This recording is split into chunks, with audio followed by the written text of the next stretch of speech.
And a welcome here to Wake Up Call with Dan Tortora inside the Great Lakes Honda City Studios. Great Lakes Honda City coming to you on 7140 Henry Clay Boulevard in Liverpool, New York. They are open for sales and service Monday through Saturday. And of course, all the time open online at greatlakeshondacity.com. You're with us up and down the East Coast, the Midwest, the West Coast, and all around the globe on youtube.com and facebook.com, both / Wake Up Call DT and on wakeupcalldt.mixlr.com. So make sure you head there for internet streaming radio as we are back on MixLR. We were there a few years ago. We found our way back to MixLR, so we appreciate that opportunity as well. Here on the show today, of course, it's a Thursday. I'll be honoring my Central and Upstate New York High School Player of the Week.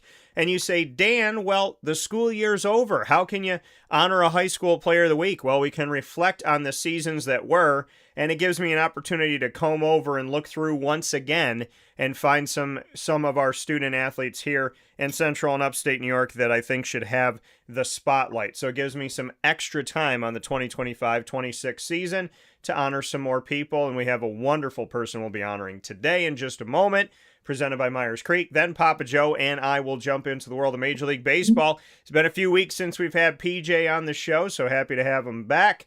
And we'll get into Major League Baseball as well as the 2026 FIFA World Cup conversation continuing here on Wake Up Call. We'll round out today's show around 10:15 a.m. Eastern Time. My feature with the Atlantic 10 commissioner, the new commissioner of the Atlantic 10, who started on May the 4th be with you, May 4th, 2026. Dan Leibovitz will be joining me to speak on national topics as well as specifically putting a spotlight on the Atlantic 10 and their identity moving forward. So a lot of great stuff coming up where sports meets life. Let's jump right into the Central and Upstate New York High School Player of the Week.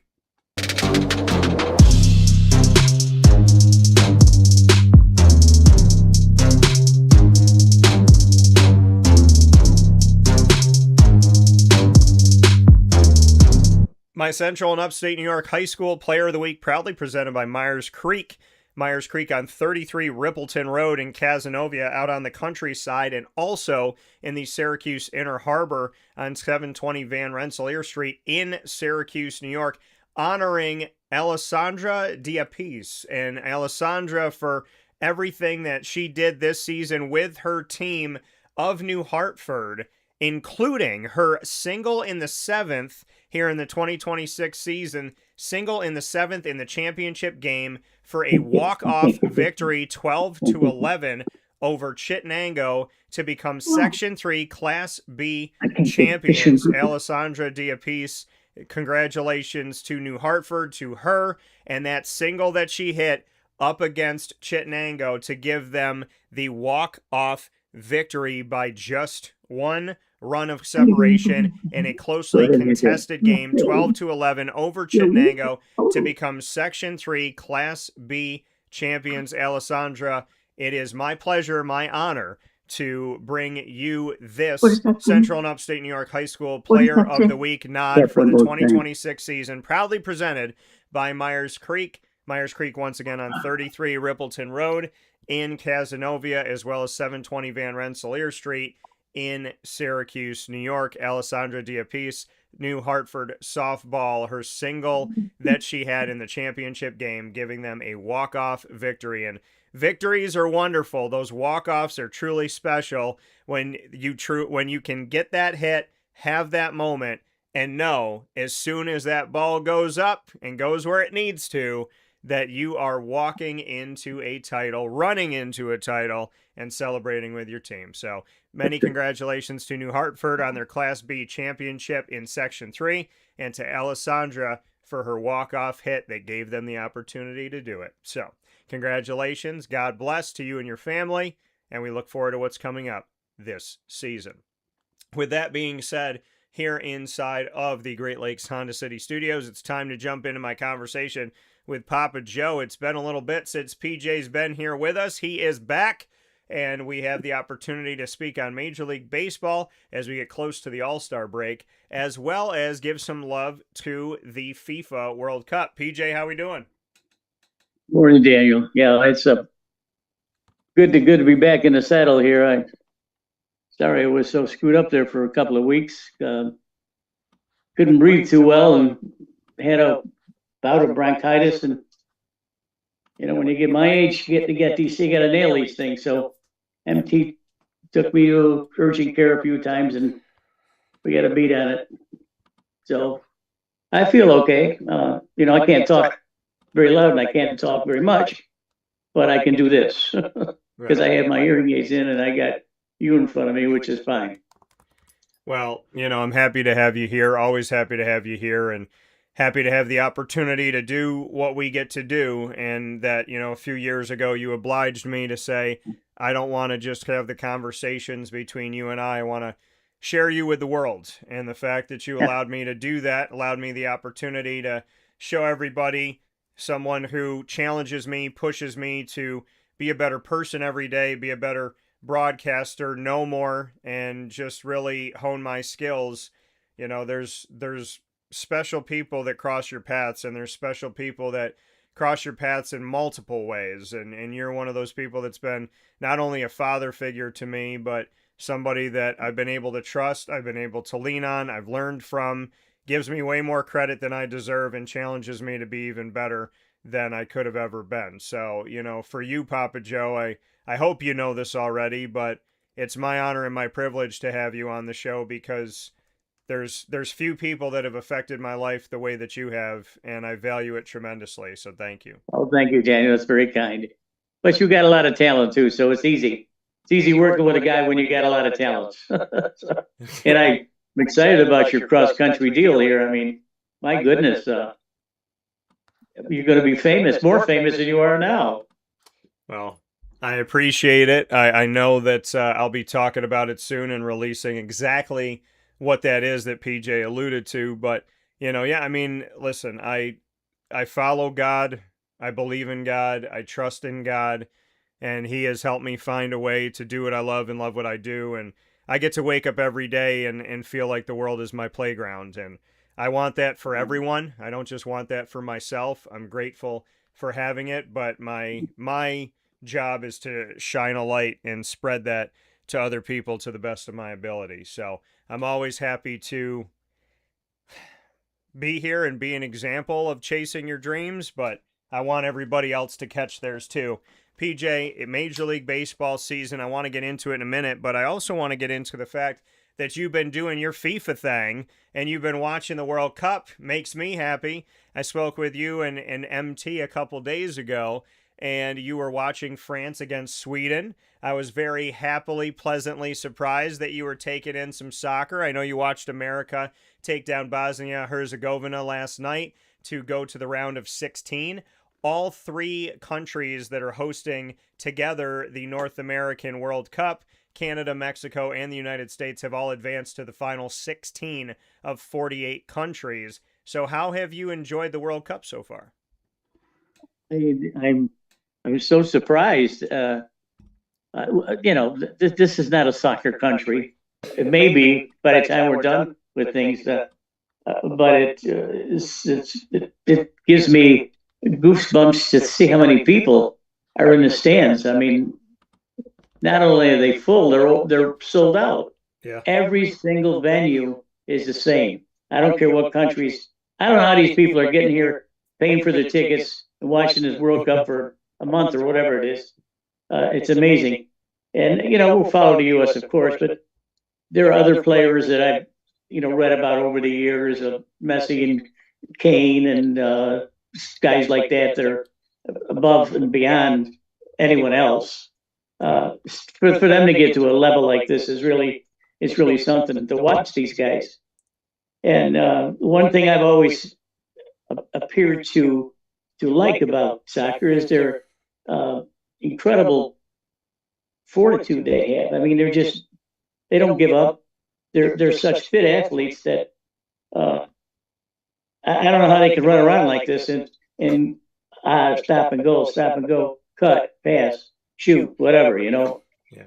It's remarkable to see them. And of course, now that the U.S. is actually doing something in soccer in this particular year, they actually have a decent chance to, go as far as the talent will let them. Mary and I sat in front of the TV last night and we watched it for 2 hours. And I've never seen a soccer game for 2 hours because, frankly, I thought it was kind of boring. Not enough action, the way the American deal is, Yeah. So we were cheering along with everyone else, and it was a great opportunity to finally understand a little something more about what the world thinks is the best football, not our football. Yeah, and there's something to be said about how soccer has grown in this country. And I've told this story and I talked about it a little bit this week already, but the fact that the MLS, Major League Soccer, the league had 12 teams, and then all of a sudden they had 20 teams, 22 teams. Now they have 30 franchises. They're rivaling the NHL, the NBA, MLB, the NFL with the amount of franchises. You look at America of leagues, professional leagues that have 30 to 32 franchises. Major League Soccer is in that now. They've spread all throughout the country. They have an Eastern Conference and a Western Conference, and they've brought about a great opportunity. And I think that soccer has absolutely been growing here in the United States. And this United States men's national team that's in the current World Cup may be one of the best ones we've ever had. And so, as they've continued to not only win, but to win in a fashion that they've won and to play the games they played, even in the loss to Turkey, when they already knew that they were moving forward, they scored a couple goals in that game. And so it's not like they've been shut out. It's not like they've been embarrassed in any of these matchups. And hopefully it continues for America. Canada's been doing very well. So has Mexico. And then we have my dark horse of Morocco that's moved on. We have England that found a way. Belgium, who was underwhelming but found a way to defeat Senegal. There was 2 games that ended yesterday in extra time or an extra period, with the team that was losing having one final kick right by the goal for an opportunity to tie those matchups or take over. And I really, really love what it's come down to. I love that these countries have been pretty evenly matched when we look at Belgium and Senegal that we had last night, and some of these other matchups that we've seen. It's been phenomenal. It's been wonderful. People obviously come from all over the world to see their home country, and then there's people in America that have roots, like my roots to Spain, where I'm watching the United States, but I'm also cheering on Spain. So I think that there's a lot to be said about nationality, heritage, pride. And I just love the fact, PJ, that, this is one of those things that brings the whole world together, that shows us that we can do it. We can play nice in the same sandbox. And hopefully it tells our politicians what they need to do. Very true. I'm beginning to understand the nuances of the game a little bit better by watching the coaches. And once I get into something, I really like to delve into it and try to figure out what's happening. This particular coach we have now obviously is very well thought of and been successful in parts of the world. So they bring him in, and I guess he instills a different type of offense and defensive plan. Yeah. And also I guess he's a rah-rah kind of guy. I mean, he's trying to get the guys to buy into what he's telling them. And that's, playing a team sport. That's about half the battle. If you can believe what the coach is saying and doing, you're going to do well. And we are doing well. And, I noticed how some of the plays that I see that the coach is using. One thing that you and I talk about all the time in basketball and football or anything is to give and go, especially in basketball. And they have that formula down pretty good. A guy will pass it to one guy and pass it right back to him in a hole, like a give and go on a layup or something like that. And it seems to be working very well for them. But in order to understand what the nation is going through, not us, but the world, it's completely taken over the world. I didn't think I would ever see that again. And the more I look at it on a daily basis, I'm always tuning in now. I don't care where we are in the country, or in the continent, it's full and it's screaming and it's full and it's screaming. I've never seen anything like it. I thought the Olympics were the best. Yeah.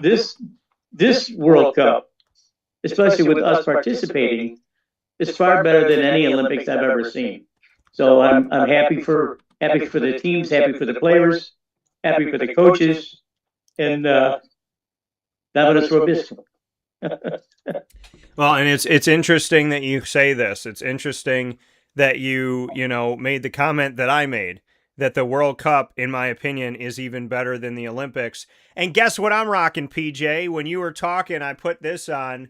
My Spain jacket is back for today with my nice Spain crest and my Spain on the back, so you can see my my Spain soccer jacket, as I am ready for Spain to take on Austria. No offense to Austria whatsoever. Spain taking on Austria today at 3 p.m. Eastern Time, and we're rocking for the opportunity to go, hopefully, to the round of 16 for Spain. But yeah, I mean, it's funny that you say that because we haven't talked about it, but that your sentiments were my sentiments and that we both came up with this on our own, that the World Cup is even better than the Olympics, brings us even closer than the Olympics, and brings the world into more of a focus and more of like pride in their country than even the Olympics. So this World Cup has been incredible. It's expanded. It was 32. Now it's 48 for the first time ever. And I mean, they had 4 more groups in the group stage. They had 16 more countries. So they had 4 more groups. The continent of Africa sent 10 nations to the World Cup. 9 advanced to the round of 32. We look at, Brazil and what they've been able to do. France, Germany, a powerhouse historically, was bounced out by Paraguay. So what does that mean for Paraguay moving forward? Spain and Portugal have an opportunity to advance today and face off against each other, which they've done in big-time fashion in high-octane games, including historic World Cup back in 2010. So there's a lot to be said about all this is. I love it so very much, and it makes me pay attention to countries I didn't even know about and just watch, and there's just something going on really almost every single day, and I can't wait. But I would be lying if I didn't say that here on Thursday, July 2nd, your boy didn't circle this for a long time, knowing that I get to watch Spain at 3 p.m. It's true. I also watched the game before the American game, and that was the Senegal-Belgium. And frankly, I wasn't too impressed with Belgium at all. Senegal definitely had the faster players. They played with a little bit more heart. And you would expect a country like that to really play strong. And they did. I think Belgium was back on their heels. I know about it. I had to go take a shower. It was 2-0. I came back, and the score was tied 2-2. So, and then the playoff was just insane. Great ability by the goalkeepers. It was great to watch. And I think that the United States going forward with the Belgium on Monday, I think they're going to be favored. And I don't think, frankly, after the way that the U.S. played last night, I don't think that Belgium is going to be that big of a deal. But in saying that, like the Boomer says, that's why they play the game. Well, you got to play the game to win. And Belgium, I'll guarantee you, they won't be taking the U.S. For granted at all. I think that, again, this coach coming through here with his management style and his X's and O's, it's fun, and I'm enjoying it. Frankly, I'm going to be upset if the U.S. does lose, because I won't be able to watch it anymore. Not really, I won't. I will probably, because I think that France is probably going to be to win the whole thing. And they're loaded and they're fast. So I noticed that they play a very physical style of football, as they say in the West or in the East. One thing you got to give these guys credit. I mean, when these guys crack into each other, they are out of it. They think they are, but they're not. They're just actors. They're hams. The drama is unbelievable. A guy trips and falls and he holds his ankle and he rolls around for feels like 30 minutes, and then he pops up and keeps playing. It's the drama it's unbelievable. you can't ever tell if these guys are ever hurt. Yeah. However, in saying that, after seeing what happened last night to one of their strikers when it looked like it almost broke his ankle with that when our guy stepped on him. I didn't think that, frankly, I'm going to be opinionated about this.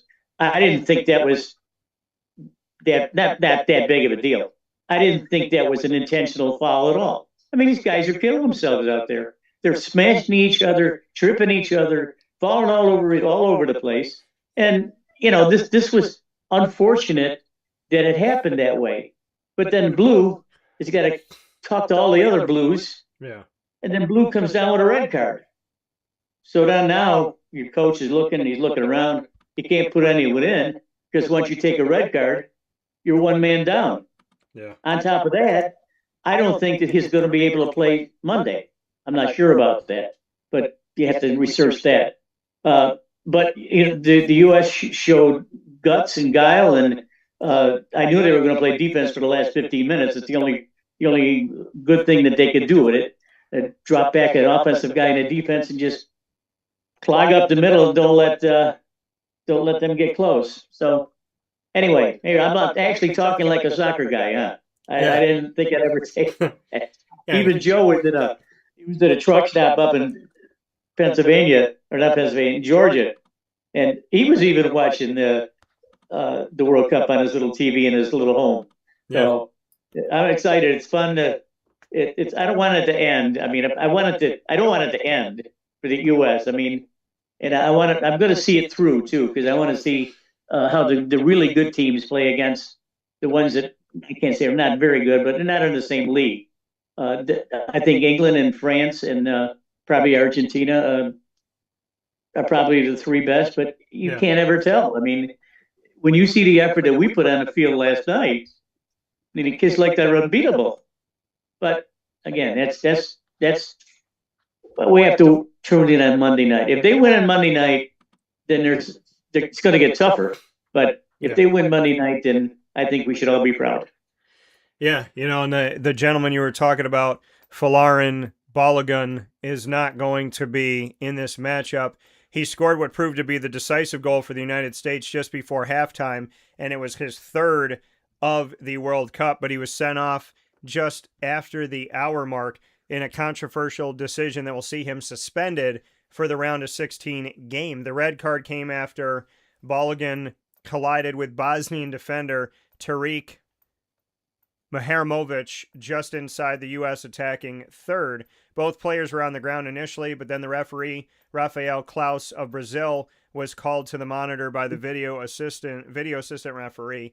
And after watching the slow motion footage, Klaus determined that Balogun had raked his cleats down, and so he sent him off for serious foul play.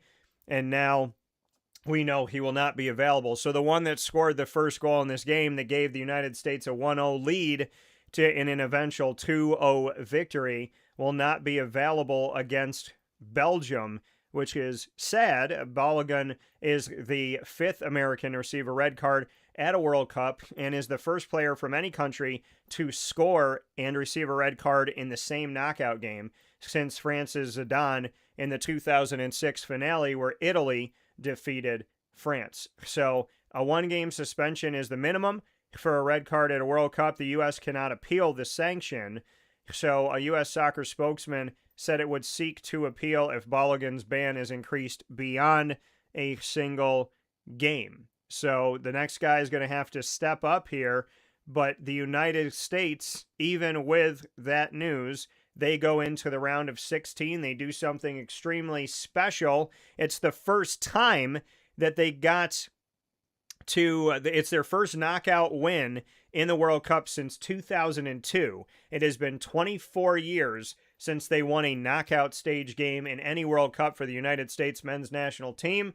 And I know that the next man up's going to make it happen. So Balogun, I hope we get to see you when they move forward from 16. And I hope that the United States does just as good, if not better, with you cheering them on from the sideline because we just got to go to the next one. That's why you build a roster, and it just gives another person an opportunity to have a shining moment, gives another person an opportunity to help out the greater good of the team, and gives another person an opportunity to be etched in the history books forever. So, with that being said, PJ and I are going to take a step aside for a fast break. When we come back, we will be discussing the world of Major League Baseball, which has deeply missed Papa Joe being on the show.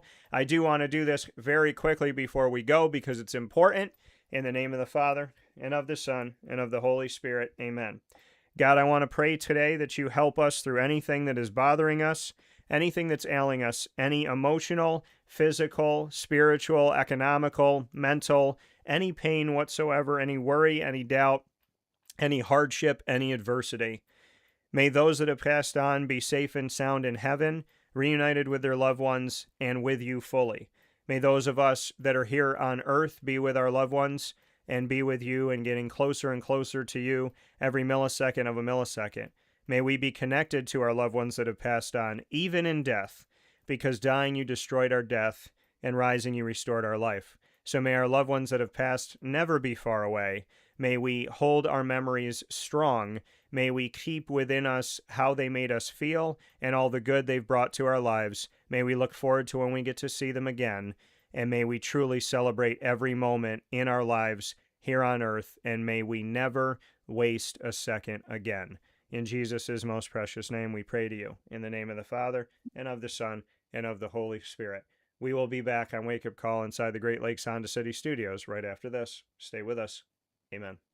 Hi, this is Gina Husted. I'm part owner of Skippy's Ice Cream. The other half is my better half, Don Husted Jr. When somebody comes up to the truck and it's a family, it's nice that the older generation is nostalgic and they can tell the younger generation, back in my day, we used to have the truck around our neighborhood. So now you're lucky because the truck can come to your party, and you're lucky that this truck is at a festival and you're getting to buy the ice cream. And basically we're ice cream that comes to you now, specifically comes to you, not for you waiting for us, we're coming to you. We will do neighborhoods if you have a block party. We do birthdays, we do anniversaries, we do celebrations of life, we do wedding showers, we do festivals, we'll do corporate events, we have a lot of corporate picnics, we have family reunions, so it's a whole wide range of whatever party you have, we'd love to be at. We're so appreciative of the community, always coming up to us at festivals and calling us to have different events. We have a lot of return customers. We always have people coming up to our truck. We're always there for the community. We always try to give back to different organizations and fundraisers, and so I think the community sees that. We like to give back to them. This is where we live. This is where we were raised. This is where our kids were raised. So the community is very special to us. I mean, obviously, we've lived here our whole lives. So it means a lot that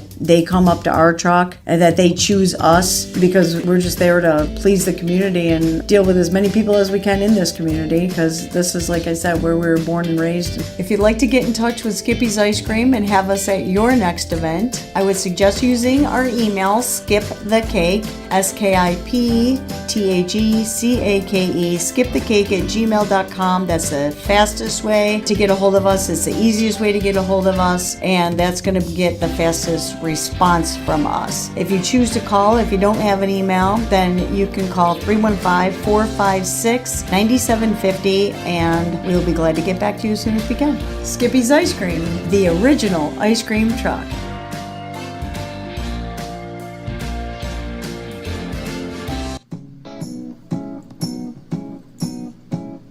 In these unique times, there are those in our community that give us a sense of normalcy and positivity. Pizza Man on 50 Oswego Street in Baldwinsville has been here for you for over 35 years and is here now.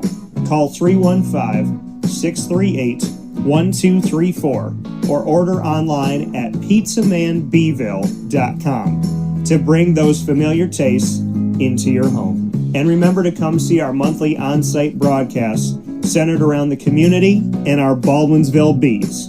Pizza Man in Baldwinsville. Any way you slice it, they are always here for you.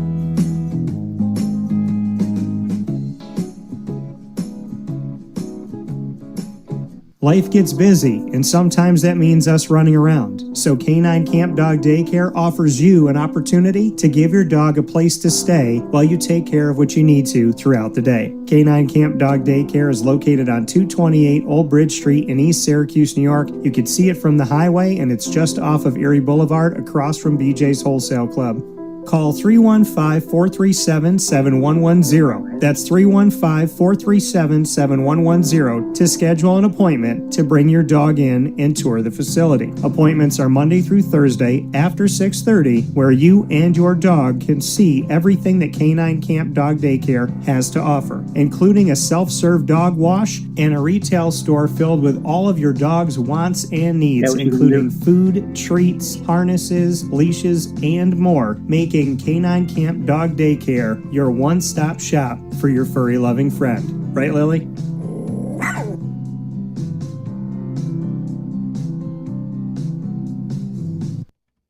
Avicoli's restaurant, located on 7839 Oswego Road in Liverpool, New York, has been serving our community for decades. Your place to go for home cooking on the corner of Route 57 and Wetzel Road is just minutes from Liverpool High School. And every single month, Wake Up Call with Dan Tortora is on site, on location, with Liverpool sports, student athletes, coaches, and administration telling their stories throughout the year. We look forward to seeing you on site at Avicoli's for their casual pizza side, their fine dining, as well as their bar. And of course, you can order online at myavicollis.com. That's myavicollis.com. For takeout, delivery, and catering, call 315-622-5100. That's 315-622-5100. Come on in to the neighborhood spot Avicoli's, open 7 days a week in Liverpool, New York.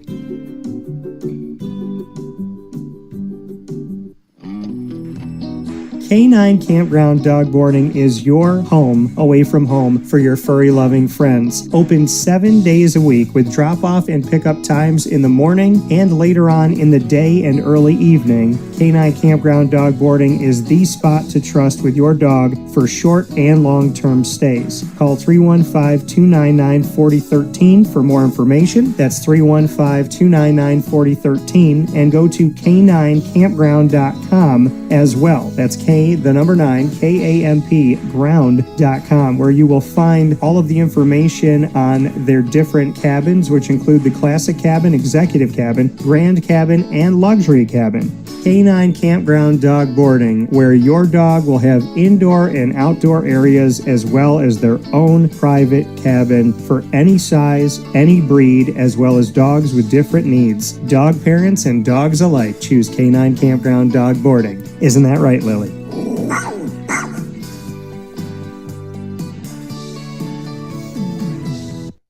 Hello, this is Dylan Husted, the owner of the Baked Potato Express. We do mostly big festivals or big corporate like private events. Typically just big festivals such as like Taste of Syracuse, Food Truck Battle, Battle of the Wings. I do the State Fair. They're ordering from a fresh food truck that is making real food and happy to make it and wants them to enjoy every bite. We season every potato before they go in the oven, and then they bake for an hour, and when they come out, we season them again after we cut them. We use real butter, real cheese, real ingredients, so it's all really good food and people love it. We have a lot of returning customers and regulars that we see very often. The customers really make a big impact, and this is a big food truck community. The events here are super busy. It's like in my blood. I like building things and creating stuff that people love, and me and my friends are the ones that run the truck, so it's kind of, we keep it's a tight circle in there, and we have like a family sort of oriented truck, and it's a lot of fun, and we have a good time doing it, and people love our food, so it ends up making it well for everybody.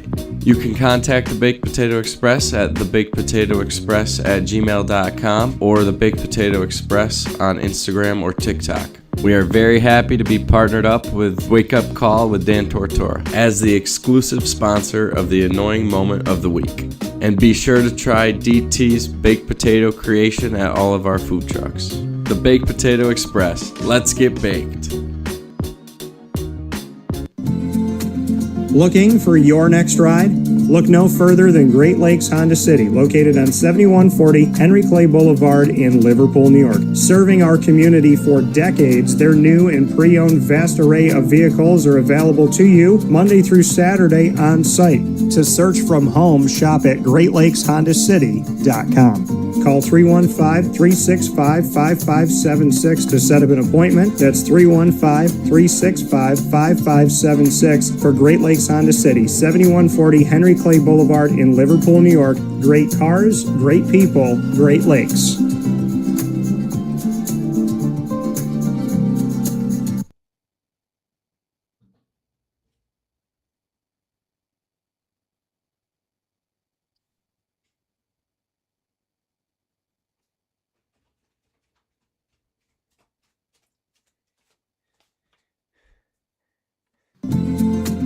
Looking for your next ride? Look no further than Great Lakes Honda City, located on 7140 Henry Clay Boulevard in Liverpool, New York. Serving our community for decades, their new and pre-owned vast array of vehicles are available to you Monday through Saturday on site. To search from home, shop at GreatLakesHondaCity.com. Call 315-365-5576 to set up an appointment. That's 315-365-5576 for Great Lakes Honda City, 7140 Henry Clay Boulevard in Liverpool, New York. Great cars, great people, Great Lakes.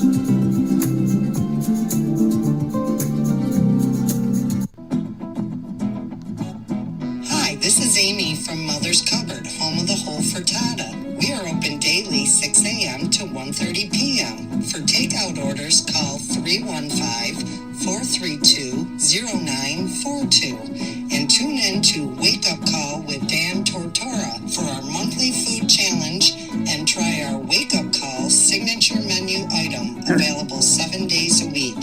Here at Mother's Cupboard, we are Central New York, and it's our honor to serve you. Ma and Pa's Kettle Corn and Popcorn Factory remind us that every day is worth celebrating at 201 7th North Street in Liverpool, New York. Open Monday through Saturday in-store and always online at maandpaspopcorn.com. Serving our Central New York community and beyond, order anywhere, anytime at maandpaspopcorn.com. Stop in to get a tin at Ma and Pa's on 201 7th North Street in Liverpool, New York to get your half-price refills for the rest of your life. Come to Ma and Pa's for your holiday gift giving for family, friends, employees, and clients. And remember, for fundraising and events, to call 315-450-6272. That's 315-450-6272. Ma and Pa's Kettle Corn and Popcorn Factory. How corny are you? This is Jimmer Sikowski, owner-operator of Chick-fil-A Cicero, 7916 Brewerton Road in Cicero, right in front of the Home Depot. I had a deep feeling that God wanted me to do something bigger with my life and to help people, help others. I kept putting Chick-fil-A in my life, and I realized as I was going through the franchise selection process that positively impacting the lives of others was really core to what we do here at Chick-fil-A. First of all, it starts with the food. The food is brought in fresh daily. We bring in local produce. We prepare to order in the kitchen. We hand bread our chicken. We hand spin our milkshakes. It's great food. It doesn't taste like fast food. I think the second thing is the way people feel when they come in a Chick-fil-A restaurant. It's different. We try to treat people with intentional kindness here, which is very different and deeper than good customer service. And so I think it feels remarkable for most people to come in a Chick-fil-A restaurant. And then lastly, the impact that we try to have in the community is very different. It's a big part of the expectation of every operator of a Chick-fil-A restaurant is that they're actively engaged in their community, they're a leader in the community, and they're making a difference. When they realize that what we're striving to do is to shine a little light in their life, that's a very, very different experience than you will have at any other quick service restaurant. And it's that remarkable experience that I think people will emotionally connect with. And a welcome back here to Wake Up Call with Dan Tortora inside the Great Lakes Honda City Studios. Great Lakes Honda City hanging out with you here on 7140 Henry Clay Boulevard in Liverpool, New York. They are open for sales and service Monday through Saturday, and all the time online at GreatLakesHondaCity.com. We're here to talk about some Major League Baseball with Papa Joe, and so we're going to do that right now. PJ, I'll unleash you. We're right ahead of the All-Star break. We're 80-plus games into a 162-game season, and the All-Star break's coming to us right around July 11th. So bring us into what's happening in baseball. Well, I haven't been away from baseball because I watch it every day and I try to keep up with news and standings and stats and things. But I do want to go through the lineups and comment on some things that I want to say. Yeah. We'll start with American League East with a surprising, not to me, to everyone else, surprising Rays are leading the Yankees by 3.5 games. Folks, the Yankees are pitiful right now. They can't hit. They can't run. They can't field. The Rays were 8-2 in their last 10 games, and the Yankees are 2-8. The Yankees have given up first place to an inferior team that plays better than they do. And they probably have a hell of a lot. Their manager, Kevin Cash, he's brilliant. He's going to go the way of Joe Madden probably after this and get a big deal of one of another team. We go to the Central. We got the White Sox leading the Guardians by 1 game. This division is not going anywhere. I'm going to say now that the White Sox, even though they've probably the surprise of the season so far, I don't think they're going to last. The Guardians have a little bit more talent, better pitching, but Jose Ramirez, who is their leader, period, and he's on the bench. So I'm not sure how that's going to work out, but the rest of the teams they're marginal, but I wouldn't be surprised if the winner of this division maybe is a 500 team. It's terrible. American League West is not much better. You got the Rangers and the Mariners are in a flat-footed tie. The Astros are 2 back. Athletics are 3 back. The Athletics are a very, very good team. And the California Angels in the pitiful Mike Trump situation is 8 games back. I told you I thought the last time I was on the show, I thought that there was a good chance that Mike Trout could be traded for a slew of players. That hasn't matriculated yet, but there's still time because the trade deadline is not until August 2nd, I believe. So that division's not going anywhere either. Again, let's be redundant. This particular division may have a 500 winner too. Terrible baseball in the American League. National League's a whole different story. They got the Braves are leading the Phillies by 2.5 games. The Braves can't afford to screw up. The Phillies are playing good ball, better ball. They're pitching better. They got 3 feared hitters at the top of their lineup: Trey Turner, Schwarber, and Bryce Harper, and they're killing the ball.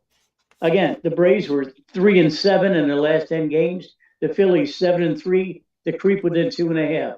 I really like the Phillies in this division. I do think that they have enough to overtake the Braves, but they got to be playing smart baseball. National League Central, the Brewers are running away with things. They got a 5.5 game lead over the Cubs. The Cubs absolutely destroyed San Diego last night, 23-3. They scored 23 runs. Dansby Swanson, their shortstop, drove in 8. 3 home runs, drove in 8. The Brewers have got the pitching, they've got the hitting, but so does the Cubs. So this division is not over with yet either. Cardinals, the Pirates, and the Reds. Maybe the Cardinals still got a shot, but the Pirates and the Reds are far out of it. National League West, which is the strongest division in baseball, they've got the Ohtani Dodgers at 56-31. They got an insurmountable 12-game lead over San Diego. The Diamondbacks are 12.5 back. This division, let's face it, the playoffs and the World Series are going to go through Los Angeles. And it's their, I said this at the end of last year, it's their season to win. It's their season to lose it too. So, and you can't look at these teams and say that, the one team is better than the other you can say that one team is playing better than the other. Now, the Yankees are not playing well. They're not hitting. They got almost swept by the Boston. Detroit's not going to heck out of them. And what's happening? And then you got to look at Aaron Boone's situation. Is Aaron Boone pulling the right switches? Look at Aaron Boone. Comes from a family of baseball players. His grandfather, his father, and him are all managers and coaches in this baseball league. Aaron Boone cannot play the game anymore. He's got to put his guys out there that he wants to make the plays. If they're not making the plays, he can't be held accountable. However, in saying that, he does have to maybe move the bottom of the order around a little bit because Chisholm is back. Chisholm is a pain in the ass. I don't like the way he plays at all. At least Volpe is playing like he did 2 years ago. He's coming back. Good. McMahon, I love him at third base. Got a good stick, really good glove. The guy can field anything at third base.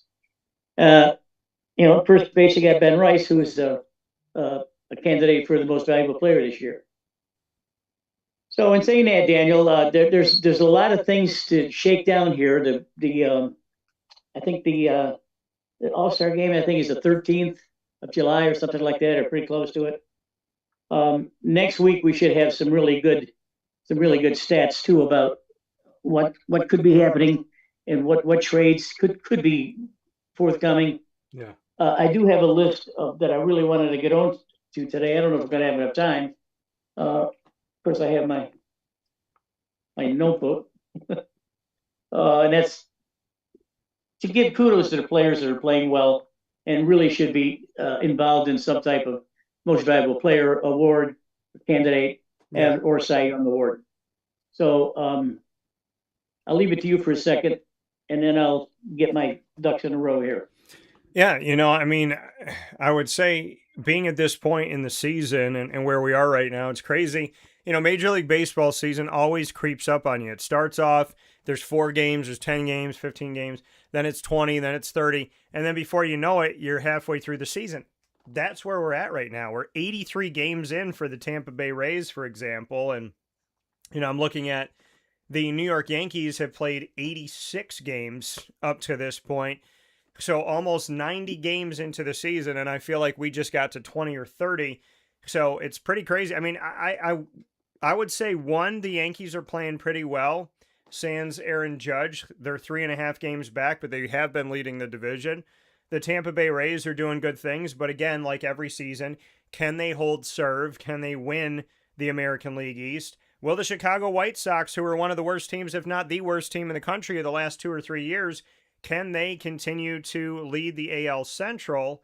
And, will the Los Angeles Angels finally let go of Mike Trout, knowing that this team never goes anywhere? The Athletics were leading their division or in the top couple of their division. Now they've fallen down. So are the Athletics with a losing record now? Are they being more like themselves? Or is there a hope that they could turn things around? The Brewers are being the Brewers. The Dodgers are being the Dodgers, but get this, the Dodgers are so far ahead in their division, the closest team to the Dodgers, 12 games back. 12 games. The San Diego Padres are 12 games behind the Dodgers, and they're in second place in the NL West. The Diamondbacks are 12.5 games back. This was a close division. 3 games, a few games behind. Now the Dodgers have shot so far up, they're close to having 60 wins on the season. They're 56-31 at the time we're speaking. The Braves are still having a good season, but the Phillies got better. The New York Mets are floundering. They're almost 16 games back. Their record is terrible, 36-51. So there's a lot of different places that I can go with this, PJ. I guess the questions I'll ask you are, can the Tampa Bay Rays and the Chicago White Sox hold serve? Can they win their divisions? Can they make the playoffs? I would say that the Rays have a better chance than Chicago. I don't think much of Chicago as a whole team. They do have one good pitcher, Martin, who is pitching lights out. Actually kept them in a few games to win. But the Rays is somehow every year the same conversation comes up about the Rays. They don't have enough players. They don't hit enough homers. They don't drive in enough runs. They don't win enough. And on and on. And every year they're right up there, and they're kicking ass all over the place. Kevin Cash is a brilliant manager. I've said that before. He shouldn't be overlooked for manager of the year. He probably won't be because he's that good. Just look at the difference, if you will, if you want to do something like that. Yeah. Just look at the lineup of the Rays and then compare it against the lineup against the Dodgers. And you see Dave Roberts is sitting back there in his easy chair, and he's just punching buttons and letting everyone go. When you manage for the Rays, you're managing for your life just about every game because they just don't have the talent that the other teams do, but yet they still win, and they still win every year, and they're a big pain in the butt for the Yankees because the Yankees can't shake these guys. So I do have some stats though to go over. Maybe we can get over those. Yeah, let's jump into stats here. Papa Joe, once again, just to let everybody know, PJ back here with us after a few-week hiatus. You know, somebody's got to give the big guy a vacation. He's not cheap, folks. I'll tell you that. Papa Joe does not come cheap. I'm the only show in America or around the world with a Papa Joe. So he's got certain things in his contract. He needs to be fed grapes. He needs to be carried at certain times on we have to have 4 people, 1 on each side, pick him up and carry him. It's like a bamboo thing that we have to do. We have to put leaves on him and make sure that he's fanned correctly. There's one thing that says we have to fight an alligator in front of him to give him amusement. There's a lot of things in this man's contract. One of them was like a 3-week vacation, and he circled it and told me it has to be done by July 1st or the contract is void. So we're happy to have PJ back, and jump into stats, PJ. All right. Well, let's go through some stats here. Maybe you can understand how my brain works. Yeah. The American League, we have a gentleman from Tampa Bay, but that's surprising. Andy Diaz is leading the league in hitting 329. Jordan Alvarez, Houston, is hitting 319. Now, Alvarez is going to be my favorite for the most valuable player, but I'll get to that later on. Ernie Clemens from Toronto is a super player. They better pay this guy. Because they lost Bichette because they didn't want to pay. They better pay this guy too. Home runs, Alvarez from Houston's hitting 26 of them. Junior Caminero from the Tampa Bay has got 24. And that's important because he's hit a home run in the last 6 games. Yeah. He's on fire, and he's carrying the Rays hitting. Nick Kurtz, Athletics, has got 64 RBIs. He's leading at that. Jordan Alvarez, again, who I mentioned, what I like is the MVP this year, has got 60. Pete Alonso from Baltimore has got 59. Now, the Mets, Danny was commenting on the Mets, how bad they're playing. Yeah. Well, they don't have their big man back there. And, what are you going to do when you don't have a big man like Alonso? Look, this guy's going to hit 30 homers, driving 100 runs anywhere he is, no matter where he's playing, what team. He's that good. Pitching wise, got Gavin Williams of Cleveland's got 9 wins. So does Davis Martin from Chicago, who I mentioned before. I think Martin is probably going to carry the White Sox for as long as he can because he's going to win 3 out of 4 times. He's really good. Slisker from the Yankees has got the ERA lead, 2.08. Doing really well. Let's go to the National League.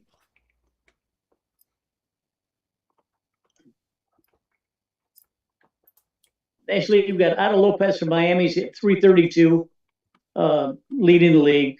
Arias from San Francisco's hitting 326.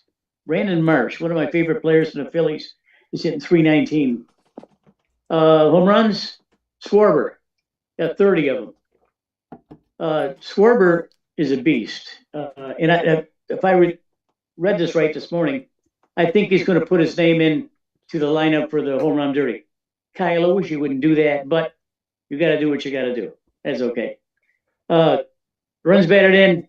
Abrams from Washington's got 60, tied with Andy Pages of the Dodgers. Pages was leading this this category for at least 10 runs for a longest time. But he's fallen on hard times. The other Dodgers got to pick him up. Pitching wise, Darren Ashby from Milwaukee's got 12 wins. Sanchez from Philadelphia's got 10 wins. Robleski from the Dodgers got 10 wins. And that's not even talking about Ohtani, who's 8-2 with a 1.58 ERA. And the Dodgers just continue to play the best ball. ERA, Mizrahi from Milwaukee's got a 1.45 ERA. Sanchez is 2.0 from Philadelphia. I'm going to say something before I give it to you. If you haven't seen this kid pitch yet, Mizrahi, try to check him out. Try to check out the lineup in your papers because you don't get MLB like I got. I got 8 games on all the time. This kid's the real deal. He is, I don't know, I can't remember the number. I think he's got over 40 pitches that exceeded 100 miles an hour. And he's got the highest one at 105.5 miles an hour. I don't know if you can put that into perspective, but he's a big, tall kid. He's got a long stretch. The mound is only 60 feet, 6 inches. He stretches out there a good 3 feet, and he's throwing 100 miles an hour. It's hard to time him. If the kid ever came up with a changeup, he'd be unbeaten. So that's it in a nutshell, real close, Daniel. Yeah, and like you said, I mean, statistically, looking at everything that we have here in the world of Major League Baseball, as I said, we're edging closer and closer to the All-Star break, which is going to be happening here in very short order. And it's crazy to think of it, but it's like, starting a week from today-ish time. So it's pretty crazy that we're already heading into the All-Star break. Some of the other things, a big picture, I know we talked about the Rays and the White Sox, and you think the Rays have a better chance of winning their division than the White Sox. Do you believe the Braves are for real? The Braves have 50 wins at the time of our conversation. They're 50-34. They lead the National League East over the Phillies, who have sprung back up. They're 2.5 games back. The Marlins, who had life early in the season, now have life again. They're in the middle of the NL East. The Nationals are only 7 games back, and the New York Mets are so bad. So very bad. Here's the thing about the New York Mets, though, PJ. They spend almost as much money as the Dodgers, and the Dodgers win World Series, and the Mets can't even get a 500 record. So 2 questions for the NL East. Are the Braves for real? Number 1. And number 2, is there any hope for the Mets? Well, that's a good question. No, there's no hope for the Mets. But the first question, the Braves are for real. Yeah. And again, they're a team to be reckoned with every year. They seem to have a good mix of pitching and hitting. I do think that the Phillies are the better team. And I really look for, I know our buddy Jerry in Pennsylvania is probably hooping and hollering about this. I really like the Phillies to win this division. I mean, it's going to be tough. I don't know when they're going to match up against the Braves, but the Phillies, gosh darn, they are loaded. Now, I can't say loaded because they have good ball players, but the last couple of years they haven't hit as well as I thought they could. But now with Trey Turner and Schwarber and Bryce Harper to be in the top 3, it looks like they're carrying it. But they got other players, the Stout, Realmuto, the catcher. They just have really good players. Those guys got off to a rough start, almost hitting below the Mendoza line until they pulled things up. So there's some other stats I want to go over, but I don't know if I have enough time. I could do it next week or something, but the trade deadlines are. Look at the Mets have got to hit a home run somehow. Yeah. They lost it with Pete Alfonso. However, when Bo Bichette signed up, people were chastising him. Well, he can't hit. He was hitting below the Mendoza line for a while. Now he's hitting over 250, got home runs, knocking in 40 runs. He's the Bichette that we remembered from Toronto. So we'll see where that goes. I think the Mets, like any team that wants to do something at this time of the year, need pitching. Yeah. So if they, if you look in their farm system and you're going to say, well, listen, I want to try to steal this guy, but I'll give him three guys in my farm system, a catcher and a pitcher and a first baseman or something, and see how that works out. There are going to be some values out there. And we've talked about this all the time because I love Mike Trout, the while he plays baseball. The Angels are doing better this year. They have been, but they're not competitive in their division. They're not competitive in the American League.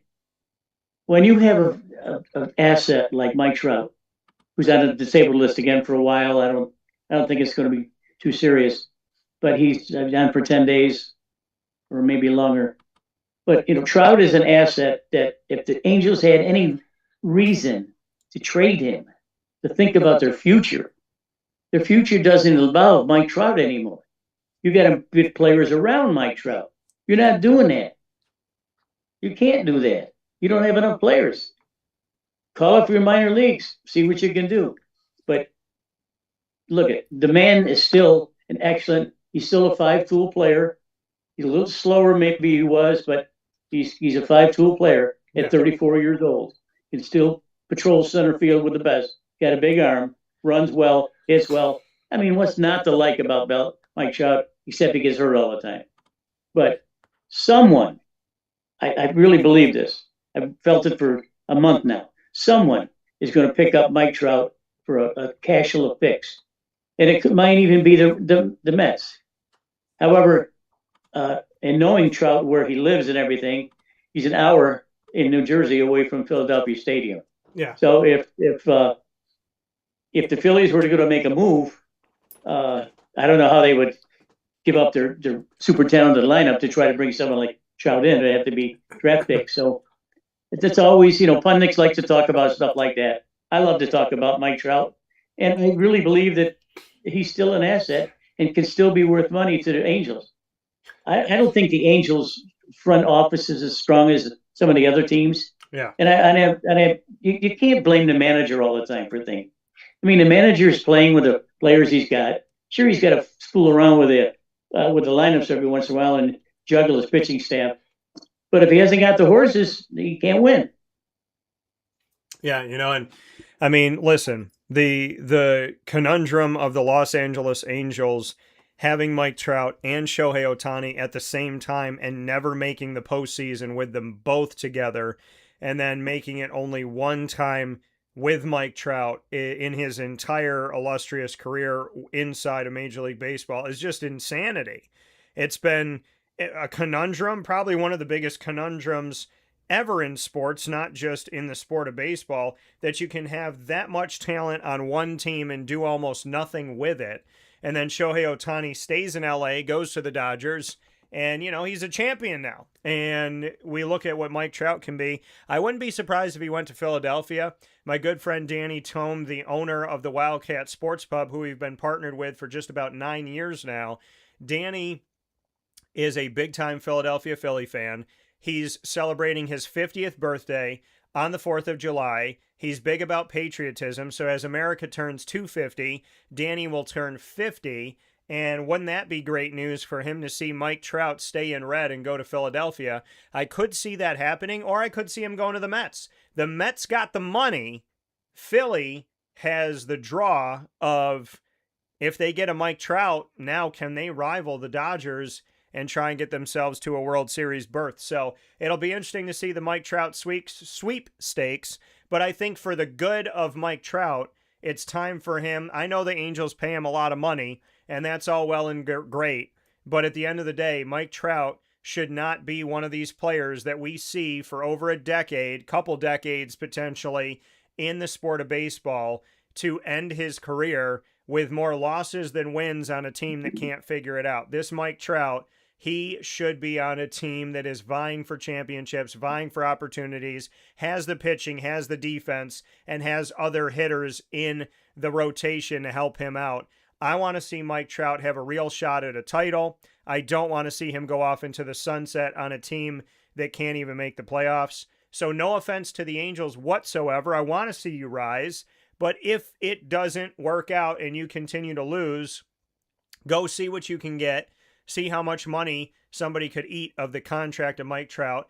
Get some prospects and let Mike Trout go to a place where he can either vie for a championship in Philadelphia or give the Mets fans a reason to even show up to City Field and watch the game. So a lot of great stuff coming up here in the baseball world. As I said, we'll get closer and closer to the All-Star break. Next week we'll be right in front of the All-Star break. So PJ, any final note before we let you go here? The World Cup is really intriguing to me, and I know I don't talk about soccer all that much, but this is something that's it's really it's enlightening, and it's making the country feel real good. Yeah. And I just hope the kids can play and not get hurt. I don't know, they get killed out there. I mean, rugby players don't play with anything except a helmet, and NFL got padding everywhere. But these guys scream and run all over the field. Every one of them falls about 15 times a game. They got to go through the drama. It's just part of the game. That's all. And the umpire, I think he knows too. He bends over, taps the guy on his shoulder. He says, "Okay, time to get up. Time to get up." So let's cheer on our boys on Monday night. Let's hope we can get a win. Yeah, it'll be great. And make sure that y'all are watching Spain today at 3 p.m. Eastern time. Shout out to my family in Spain. I let them know during the show that I was speaking about them, and I showed them what I was wearing. So shout out to my family literally in the country of Spain right now, watching and listening. I love you all, and I hope I get to see you soon. To the Carracos, I appreciate you all. God bless you all. PJ, we'll talk soon. Happy to have you back. I feel spoiled. I got a PJ. And I can say that I feel very honored and privileged. We've had over 6,000 guests here on Wake Up Call with Dan Tortora, but to have a father figure, a mentor, a teacher, a confidant, somebody that I genuinely know loves me and is guiding me every single day and always on my path making sure I'm okay, to the humble, to the kind, to the helpful, the caring, and loving heart of Papa Joe. There is no better person to be picture in picture with than somebody that I truly believe was sent to me from God. So I love you, and I'll talk with you soon. Thank you, Daniel. Thank you. I'll talk with you soon. So that's Papa Joe and MT. So we will talk soon. And of course, we will take a step aside for a fast break. God bless to my family down in St. Augustine. And as we take a step aside, I'll get you ready for what is coming up in just a moment. We will be back to the Commissioner Corner. That's right, doing something you're not finding anywhere else in the country like this. Commissioner Corner, an idea I came up with many years ago to give an even playing field to every conference, every league in Division I athletics, to all have a seat at the table, to all have conversations on the national sports topics affecting every conference and league, as well as to specifically speak on their conference or league. So we do it differently here on Wake Up Call. I have done everything in my power and will continue to do everything in my power to build this national and international show. I love being able to build my company from my hometown my hometown of Syracuse, New York, and to be able to travel this country, broadcast throughout this country, and to say, as of right now that I know of, I've either broadcasted from or interviewed someone from at least 39 of the 50 states. It's probably more now. So we will continue the conversation of the national sports topics and the Atlantic 10 specifically after this fast break. He's less than 2 months on the job as the commissioner of the Atlantic 10. Dan Leibovitz will be joining me for our special coming up right after this on Wake Up Call with Dan Tortora. Stay with us inside the Great Lakes Honda City Studios. And now a message from Myers Creek Brewing Company, with locations at their Cazenovia Farm Brewery, Syracuse Inner Harbor Tap Room, and soon-to-be Lake Placid Tap Room. Well, I think first and foremost, the Feldmeyer family and our team are extremely passionate about what we do. We care very much about what we do. The Feldmar family is always investing. Our taproom management team, our brew management team, our marketing management team, and all of the team members that get after it every day, they leave it on the field. They put their heart and soul into it. I know for a fact that everyone that works at Myers Creek wants to be there, and we want them to be there. You know, we want them to feel good about their job. And again, if you've never been to a Myers Creek, especially to the brewery, I mean, I want your eyes to open really big. I want you to see how big of a brand this is. I want you to see where we're going. The sky is the limit, and I feel very proud of that, and I'm very excited about that. When you think of designing a menu for a brewery, it's kind of open to a lot of different interpretations. I mean, you can do American, you can do Asian, you can do Italian, and you just have to find, you know, how that meets that pub style dining experience, that gastropub vibe. And I think it's super fun for us because obviously we know that, you know, everyone in the world's going to sell a pizza or a burger or a french fry, but what can we do to be different? And what can we do to be true to who we are? We are a brewery, you know, a brew pub. So the flavor profiles are kind of all over the place. And I think it's super cool that we have a massive smoker at the brewery in Cazenovia, and we smoke a lot of our products. A delicious smoked turkey. We have barbecue ribs on Sundays. From a pulled pork sandwich to a chicken wing, and go to the Inner Harbor and you go to the Kaz location and you'll find similarities in the menu, but also things that are a little different and also kind of fit those different demographics or different communities, and also hopefully just drive you to try every tap room that we have open at some point because you get a little something different at each one. You know, we understand how hard it is to, you know, work every day and get after it every day, and when you're done at the end of your day, you want to go out and put your feet up in a good ambiance and good environment. So we take pride in that. We make sure that everyone knows that they're very much valued to us.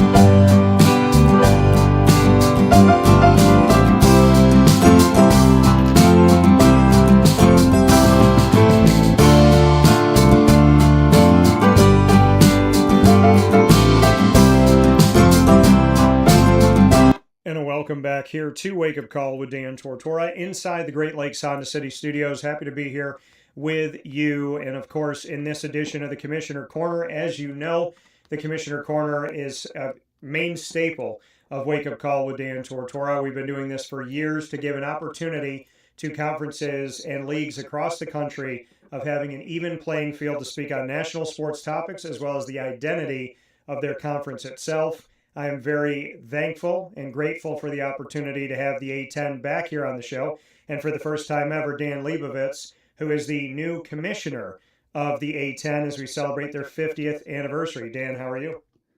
Great. Thanks for having me, Dan. Seems like a long time ago we first talked about me coming on, maybe a month that seems like 3 months ago with the new job. It's been great.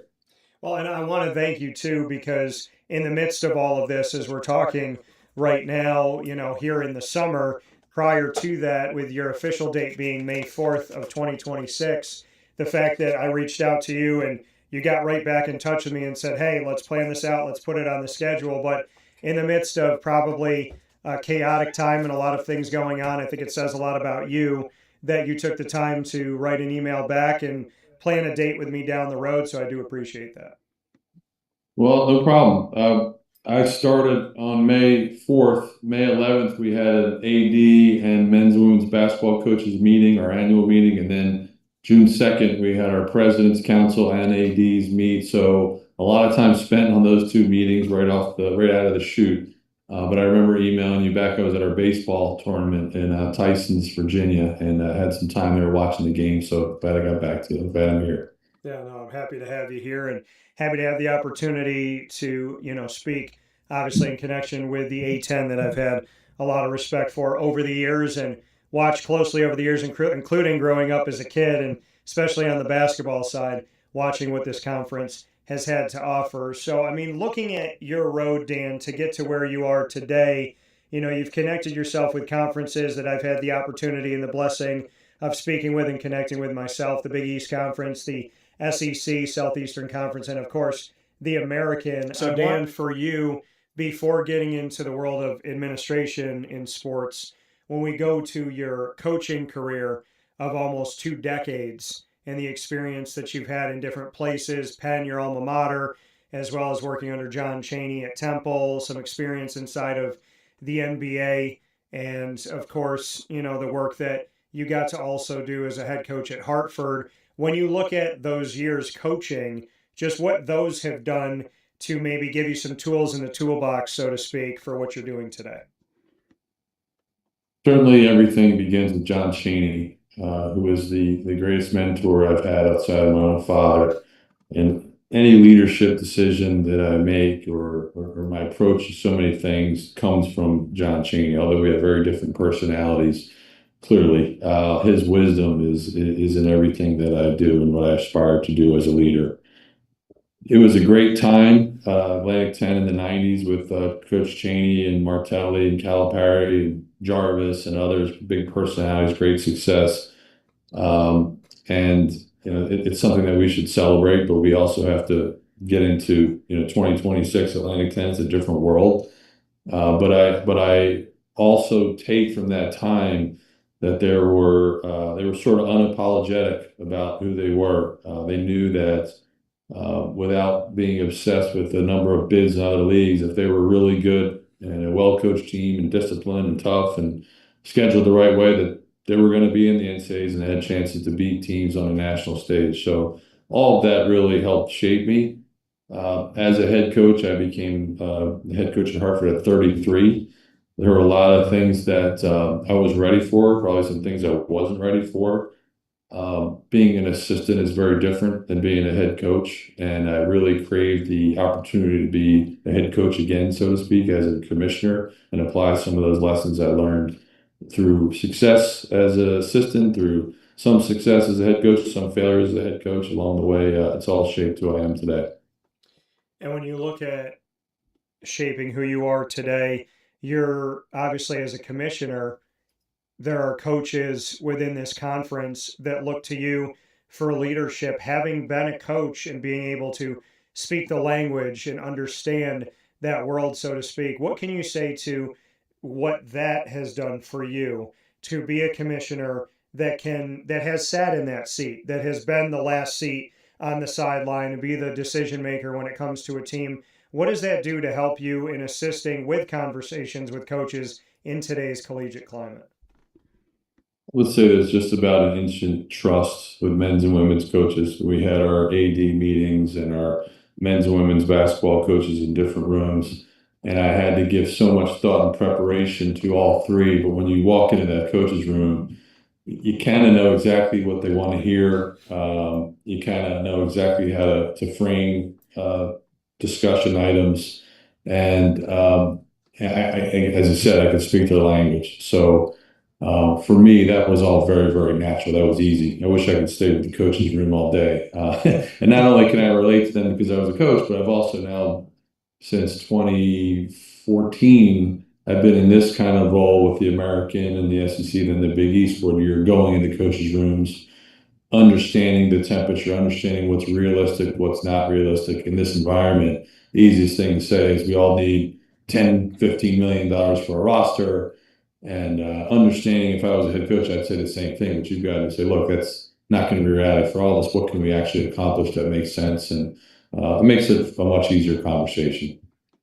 When you say you walk into the room and you know what a coach wants to hear in today's world, I know you mentioned like the money side of it and having, resources when it comes to putting a roster together. What else do you think a coach in men's and women's basketball, anticipating their needs, so to speak, what do you think some of those needs are when you say you walk into a room and you know what they want to hear?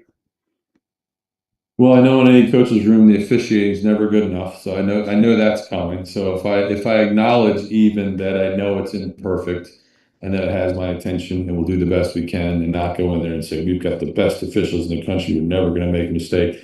That's a miss. And then I think what they really want to hear at the end of the day is that our North Star in the Atlantic 10 is our basketball. And our North Star for me as a commissioner is our student athletes. And I can't always do everything that every student athlete wants, but what are the assets that we control as a conference office? We have media day to start the year. right? We have, we'll go see them throughout conference play. That's really not our thing. It's theirs. They're playing those games. We launch conference play. Now we're in charge of the schedule, the officiating that I mentioned. Now you have your conference tournament at the end. So it's bookended with the media day conference tournament. What can we do to show our players, our student athletes, that this is the most important thing to us? And for me, it's a little bit about media day. It's important. It's a chance to feed them and bring in national personalities and provide exposure. But really, that championship, that tournament experience at the end of the year, to me, is critical. That was a big part of my messaging at the press conference. People got a kick out of me saying we have to find our Omaha, which is a nod to the College World Series, and I do mean that. I don't think our tournament's going to Omaha, but it's finding a place where our fans, our stakeholders, our players know year after year, all right, we're going here and we're going to win it, and have that kind of name and place recognition where sponsors and everyone local can get behind it. So I look at that in every sport. Men's lacrosse, softball, baseball, track and field, everything we control. Some of those are campus hosted events, some of them are neutral, that they see those little things that resonate with players, that we're not just showing up, giving the schedule, this is your game at noon. There are signs and, again, the food's good, all the little things that add up. When I was at the SEC, we started to give out nameplates or put them on their lockers with the hometown and your number, and players that Bam Adebayo, who's now worth what, 100 million, whatever he's worth. I remember him saying, do I get to keep this? Just the fact that it's his name and his hometown, that probably costs $10. But those little things, just one example, that show them how important they are to us. Well, and you talk about the Atlantic 10 and having a home. We're going to play here. We're going to win here. We have to find our Omaha. What can you say after saying something like that, implementing a plan? Do you have a thought or two on what that Omaha can be, what that place can be, what can be the spotlight and the beacon, the headquarter of the men's and women's basketball tournament? Have you narrowed it down to a few places, or are thinking of one specific place where this is the Atlantic 10, this is who we are, this is where we are, this is going to be the spot where people come to see a champion rise? In my mind, I have. I'm not going to give you the specifics yet. We've got to run that through some people. It's not a unilateral Dan Leibovitz decision. But I can tell you that I go back to Dave Gavitt at the Big East, starting the Big East. And Dave Gavitt's vision was Georgetown, get out of McDonough, you play at what's now Capital One Arena, right? It was the Capitol Center, I think, back in the day. Villanova, you get off of Nevin Fieldhouse and you go play where the Sixers play, et cetera, et cetera. And I think that became the status symbol for a basketball player as we play in NBA arenas. We play in 20,000 seat arenas. And if you can pull that off consistently, great, you should do that. Yeah. I think the danger for us, frankly, is we're in a 23,000 seat arena and we have the wrong mix of teams in our final geographically. And we're on CBS on our great window on Selection Sunday, big CBS, everybody's watching, and you have, baseline seating areas that aren't full. So it's hard. It's hard to find a big building in a city where we're going to absolutely fill it and attract. And I think there's a reality, and it's okay to say maybe something for us is 8,000, 10,000, 12,000, where it looks and feels like a hot ticket and it feels like college basketball. So my vision is, I understand why Bernadette would say we want to be in DC, we want to be at Barclays, we want to be PP&G in Pittsburgh, big buildings. And maybe that is the answer, but I'm more open to looking at something smaller where, as I said before, you can get in with the local organizing committee, hotels in the area, restaurants in the area, and build a tradition. So I do have a vision, I do have a place, but I'm giving you, without tipping my hat on the where, what's in my mind. Well, and one of the places, and they're a member of your conference in the Atlantic 10, the Dayton Flyers, with what they've had with the first four and what it will become now in the expansion of the men's basketball tournament. I'm not saying this arena, but I've been to their arena. And when you look at the UD arena and the seating, 13,000 plus, 13,409, it packs up. It feels very intimate, very loud, vibrant, and it almost feels like at times the fans are on the court, so to speak. So I'm not saying that it would be the University of Dayton, but the essence of what that feels like, is that kind of aligning or paralleling your thought of, like you said, the 12,000 seater and having an environment that feels very, very much like right there in the action, so to speak. 100%. I'm glad you said I'm not pushing UD Arena specifically. There is an argument to be made there. I'm not making it, but in 2003 and maybe 2004, the A10 did move out there. It was somewhat controversial within the league. And in 2003, we at Temple lost to Dayton in the final. And I remember thinking, this is ridiculous. Why are we moving out of Dayton? It had always been in Philadelphia. But then when we all understood, every single session was sold out. The next year, I want to say it was 2004, that's when St. Joe's is undefeated and loses to Xavier, with all the Dayton fans, I think, actually rooting for Xavier for a change.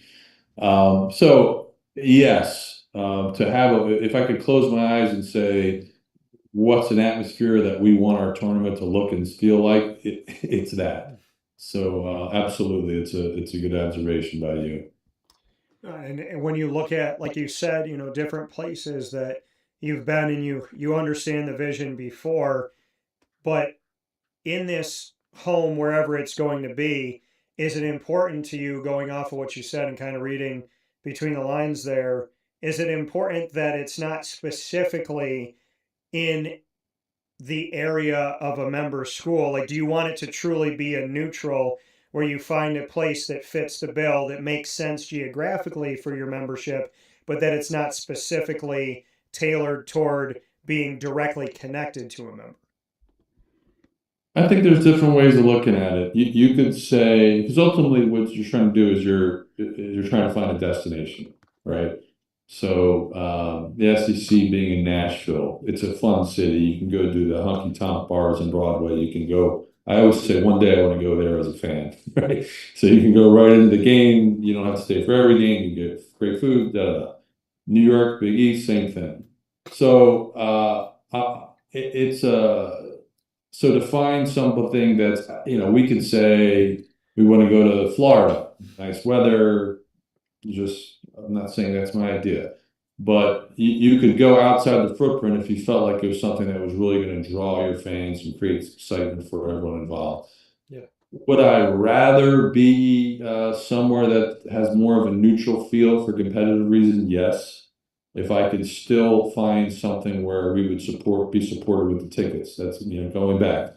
One of the most important things is we could have the greatest building in the world, and if there's nobody watching the game, it's not good for anyone. So it's trying to find something, doesn't have to be in our markets, but maybe somewhere within the footprint that makes sense. That's the challenge. And by the way, if there was an easy, clear answer, it would have been done already, I would say. So I have a favorite in my mind, but there's probably some people that would say, you're crazy, why would you do that? But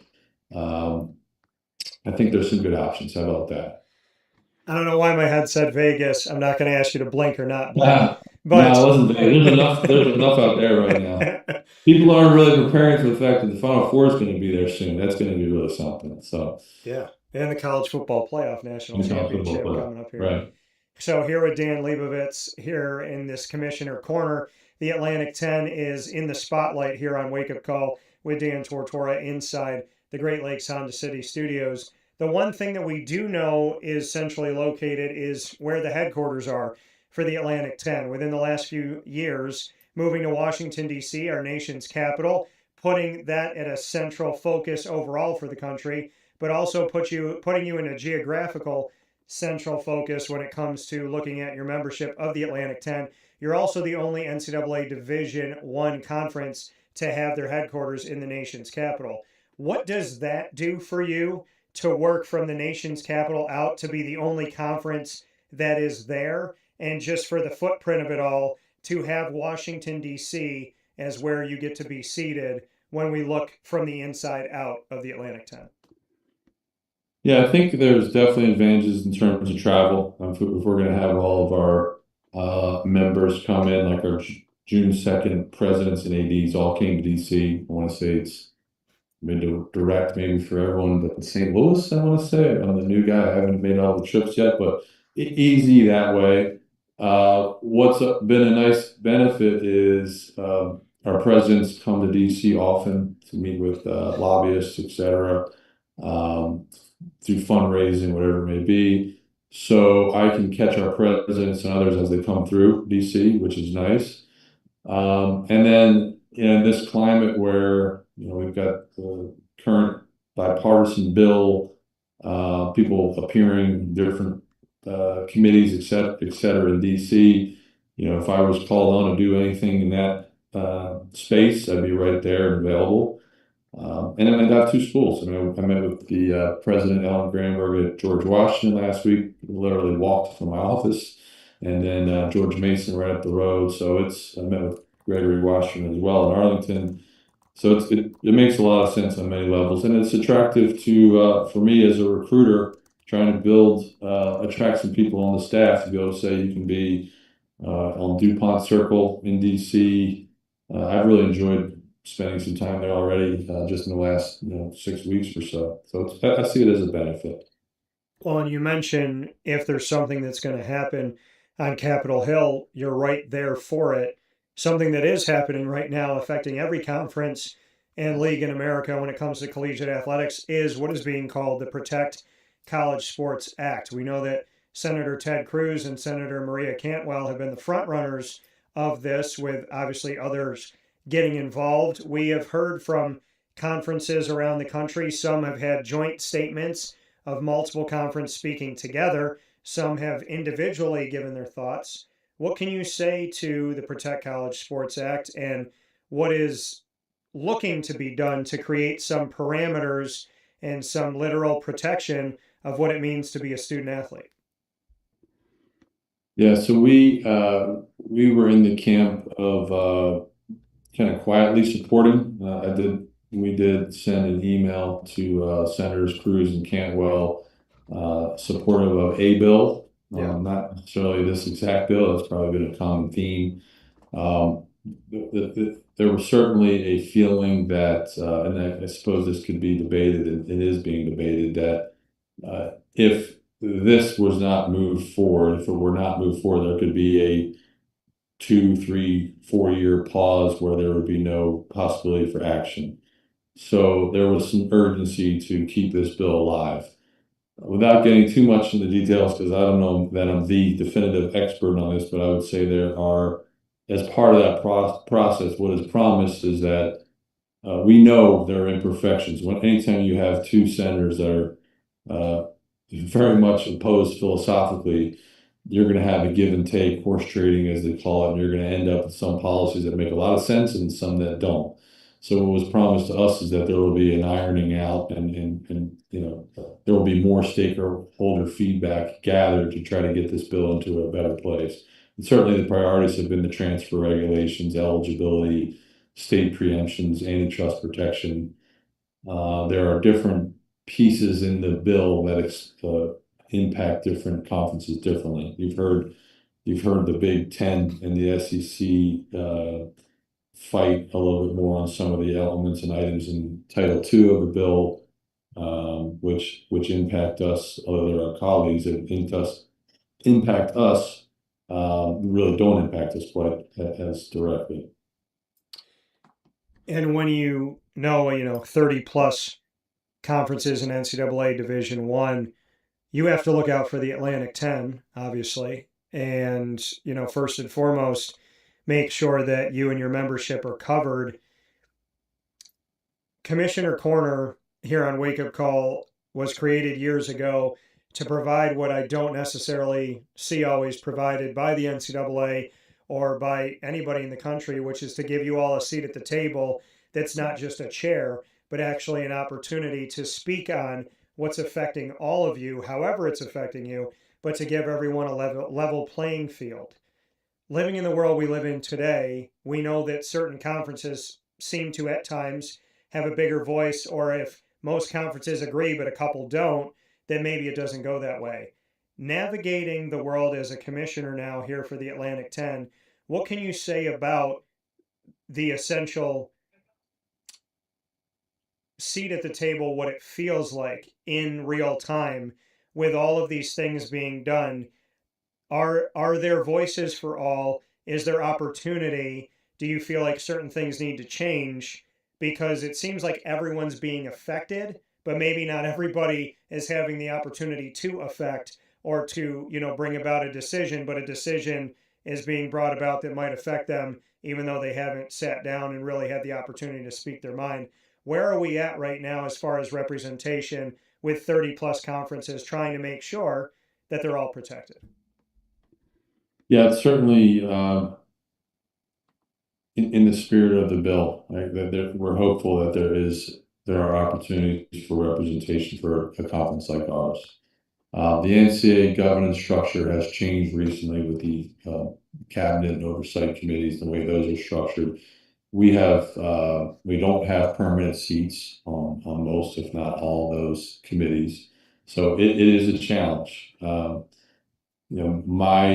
Our presidents would say, we want you to be a leader on national issues. And I don't know that everyone is looking for the commission they tend to necessarily lead, but I think it's trying to find areas where you can have influence or have the right conversations with the right people to see if you can get what you want, kind of creatively. I will say, going to my first commissioners meeting 2 weeks ago, I want to say in Denver, one of the prevailing thoughts for me was how nice it would have been to be a commissioner in like 1998, where you were talking about scheduling and officiating and media rights deals and maybe have a new logo, to walk into a meeting where we talked about the Protect College Sports Act for the bulk of the meeting. Very few discussions on what you would just say kind of sport-related matters, which you would hope you get time to talk about those things. So very real challenges. There in that room, there is the CCA. There's also the CCA 22, which is kind of like smaller conferences, so to speak. They're not the A4. It's not like a legitimate authority, but it could be like a voting block or a consensus in that room of kind of speaking out. And this is where we net on issues. But I would say what you're bringing up is a challenge, if not the challenge, for a conference like ours. Well, in your conference, to be basketball forward, we know that football runs a lot of things. We know the FBS has had a lot of change. With the mega conferences are returning, 16, 18, 17 in a conference when we're talking about the autonomy group. How does this your vision for a place like the Atlantic 10 to be one of the conferences, and you're not alone, but you've worked in the Big East, they're basketball forward, no football, used to have it. So how do we create fairness, opportunity, and really move forward in an arena that's good for everyone when we have very football dominant conferences that also have basketball versus a conference like the Atlantic 10 that basketball is the torchbearer, so to speak? Yeah, great question. So coming out of the House settlement, when the arrangement was that you could rev share up to 20.5 million, which was going to go up, somewhat incrementally every year. But the spirit of it was that, or the reality of it was that if you thought about it, you've heard this 100 times. If you were a football power conference type institution, you would probably be giving of your 20.5, let's call it 16 million to football, and maybe you'd have 4 or so left for other sports. And if that was a reality, then a conference like the Big East or the Atlantic 10 could be very well positioned. But that 20.5 seems to have been just obliterated. Like it's just not. It doesn't seem to be a reality. And then there's conversation of whether you can weave in multimedia rights deals into the direct revenue share, and kind of just all the numbers are being inflated. So if we had a strict adherence to what was agreed upon in the House Senate, we would feel really good as a conference. Now we're left in a world where we've got varying levels of resources within the conference. We have some that are all in at a really high level that think or hope that the market will kind of stabilize and this will correct itself. But they're saying in the meantime, we're just going to go all in. It's probably a little crazy, but that's what we're going to do. We have some that are kind of keeping an eye on things and doing the best they can. But I don't know that anyone has the answer. We've got to remain committed, whatever that looks like on each campus. The expansion of the tournament, again, we don't know. It's nice to say that they added 8 teams. That means we're definitely going to be a multi-bid league. You would think, but we don't know. Yeah. You're still going to have the same debate between the Auburn that had great wins out of conference, that plays in a really good conference, versus a Miami of Ohio that doesn't have the same opportunities but had this undefeated regular season, right? So that all remains to be seen. In the weeds there somewhere is the WAB, the wins above bubble metric, which does favor, I think, mid majors because it appreciates the resume. In that argument, I'm not trying to upset Auburn, just make it a gamble. In that argument, an Auburn fan or perhaps Stephen would say, well, if we played Miami's schedule, we would do X, Y, Z, which if I was Stephen, I'd say the same thing. And the WAB says, well, yeah, but they actually did go out and win every single one of those games. And, you lost some quad 3 games. They never did. So it's more resume based. And I think that's to our advantage. Yeah. And there's something to be said about the expansion is great, but is it expansion? Is it expansion for contraction? And the meaning of that, the essence of that is we go from 68 to 76. Does that just mean that 4 or 5 conferences will have more bids? Does it mean that it becomes a 2-conference tournament in a lot of ways? And that's where, I think expansion is great, but seeing that there is now an expansion of these play-in games, so to speak, that they want us to say first round, but there is the notion of it being a play-in and feeling like that. And the fact that an automatic bid, at least in my opinion, and you can say different if you feel different, but when I hear you're a conference champion, you get an automatic bid. I don't hear you have to play for your life to get into the round of 64. When I hear automatic bid, I'm a conference champion, I've earned my right, I'm in the round of 64. I think the ones fighting for their lives should be the ones that didn't win their conference championship, maybe didn't play for their conference championship. I don't care what conference they're in. I look at if they're the last 8 teams in, well, good, go play for it. Don't take, the Atlantic 10 champion and say play for your life when, I'm taking the 4th or 5th school from a conference and slotting them into the round of 64. So expansion for contraction is what I'm concerned about, because I'm okay with the field getting bigger, but I'm not okay with the field getting bigger so that we can have 10 to 12 teams from a 16-team conference or 11 teams from an 18-team conference. And then I'm looking at the Atlantic 10 and we're hoping to get 1 or 2 beyond the Atlantic 10 champion. I think expansion's only good if opportunity creates itself for the other 20 plus conferences that may not already have the advantage, is what I see. Well, I fundamentally support you. I mean, to seed it in such a way where an auto bid doesn't have to be in one of the, Dayton or the other site would take some working. I think it could be done, but I am for what you're saying in terms of I don't want to just see a couple conferences awarded with more bids. I want to see us have representation in the field. We've got some really good teams, some really good coaches, men's and women's.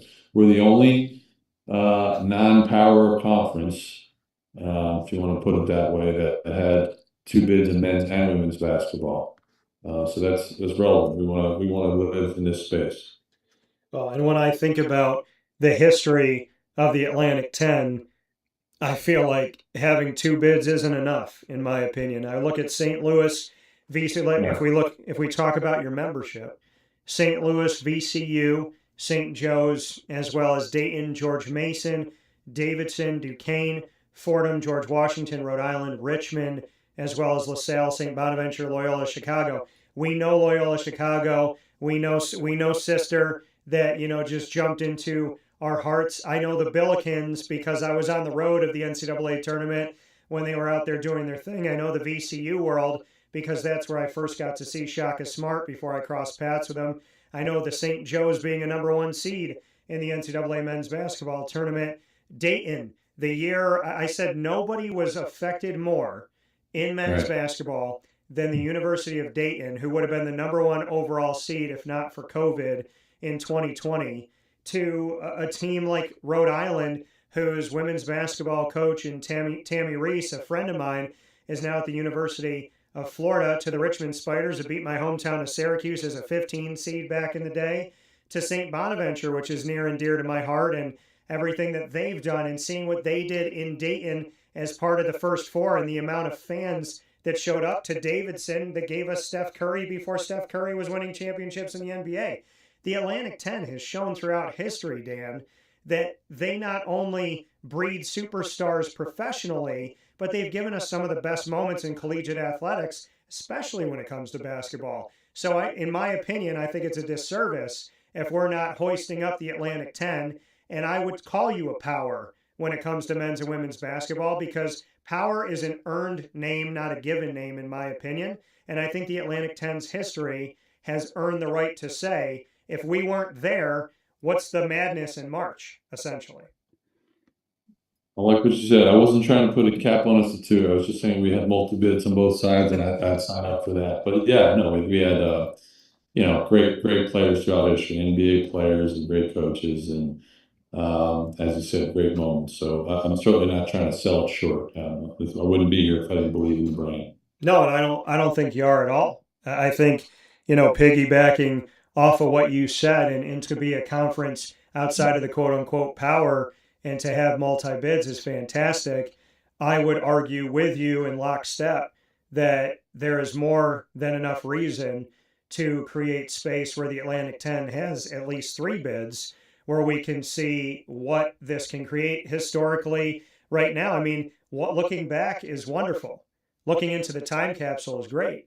But what St. Louis has been able to do more than once to, like we talked about with Dayton's rise and St. Joe's to Davidson. And I became a Steph Curry fan before a lot of people because I was paying attention to Davidson, to seeing, St. Bonaventure out in the middle of nowhere in New York, in upstate New York, and seeing how not only have they had success and done certain things, but historically, but they've out-recruited some of those quote-unquote power conferences to get some guys head-to-head that I was tracking. So, I think the Atlantic 10, and to go off of this, to really ask you the identity of what you think the Atlantic 10 is in today's collegiate space, I want to speak of the successes of the past, but I also want to compel those that are making decisions on selection committees to not just let the past be an A10 thing, but to let the future be as well. I'd love to get your thoughts on how you would describe the identity of the Atlantic 10 moving forward. I mean, certainly great academic institutions. All of our presidents are committed to being great at what they do academically. We've got some great research institutions, great public, great private institutions. You're going to walk on a campus that the A10 is part of their DNA. Athletics is part of their DNA. It's a priority. I mean, I would say unapologetically that it's going to be basketball. I'm at VCU today.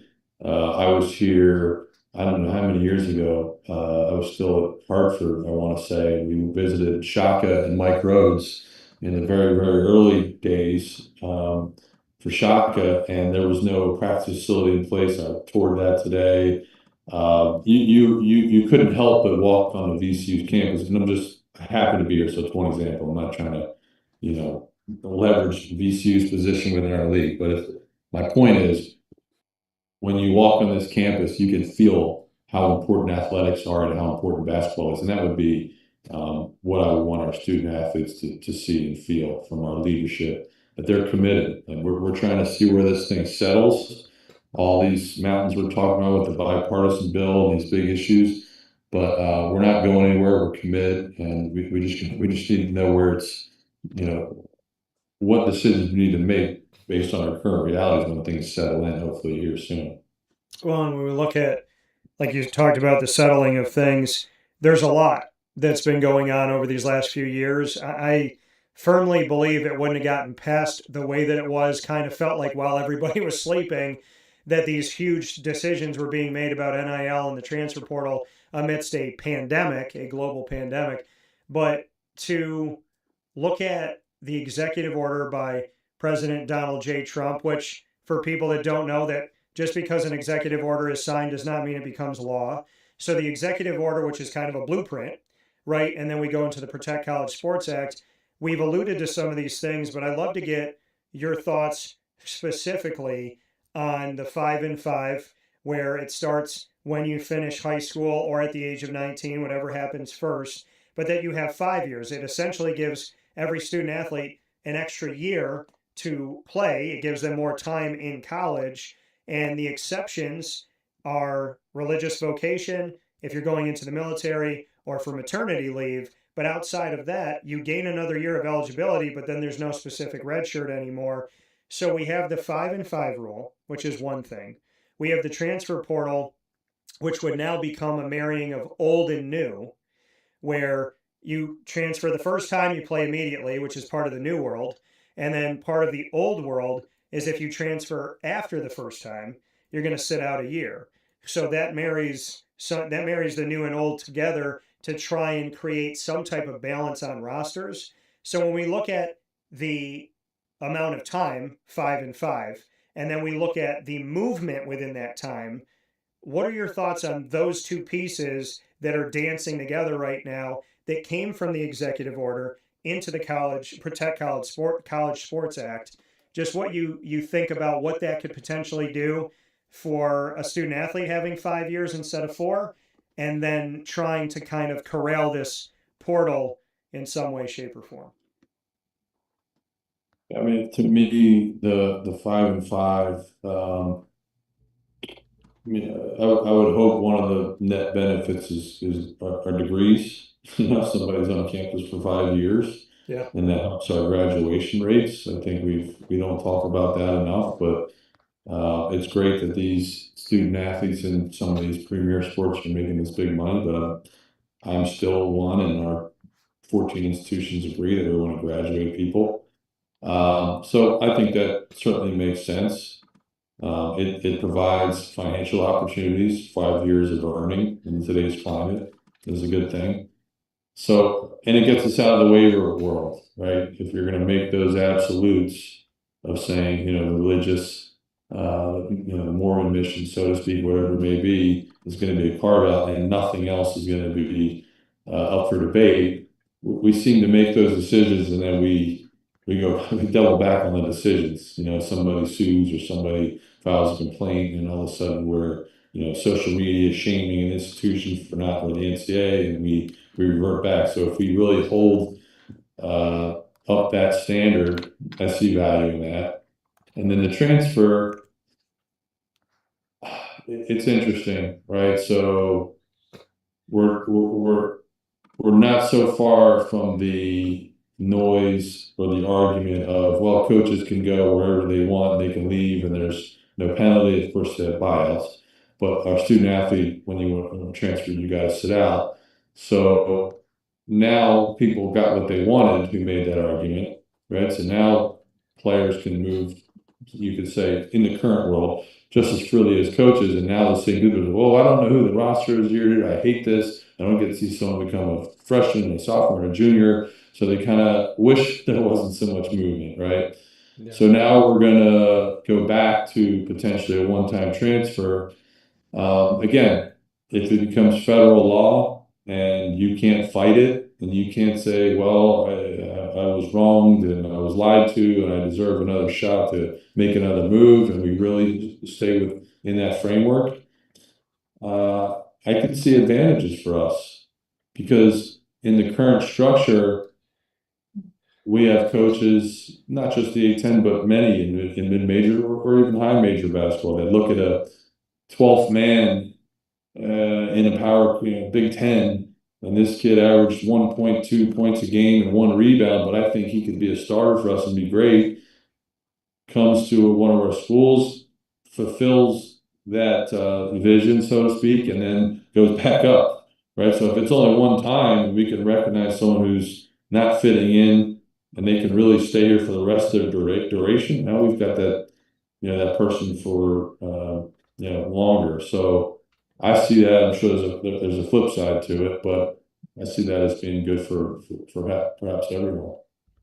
I have one final question on my end, and then I'm going to flip the script and do something that I don't see the media do anywhere else, which is let the interviewee become the interviewer and ask the question. So you're going to get to put me on the hot seat and rapid fire in a second here, Dan. But my final question for you, the NCAA and where they are right now. I made a prediction over 8 years ago.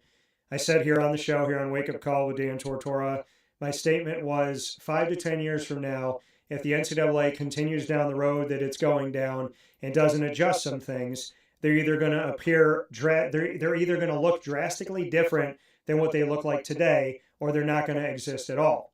Unfortunately, I feel like that prediction has come to light, and I look at the College Sports Commission, which oversees the rules governing financial benefits for college student athletes. I look at the CSC, I look at the NCAA, and I ask myself the question, could the CSC become the new NCAA? Is the NCAA going to exist? Is it going to break into pieces and have like a check and balance type of government? Where do you see the governing body of collegiate athletics going as we go forward? That's a heck of a question. I don't know that I have the answer to it. And, it's something that we collectively as industry have to decide. How do we want to be governed? Why do we want to be governed? I don't know. We're at a point where we've asked for government intervention. We've asked for Congress to help save our issues or solve our issues, and now we're a little bit at their mercy, right? So things aren't exactly the way they want them to be. And is this better than it was before? So I don't know. I mean, we have. I see a need for the NCAA. I see a need for them to conduct championships. I believe men's basketball for us is the crown jewel. That's critically important to our success.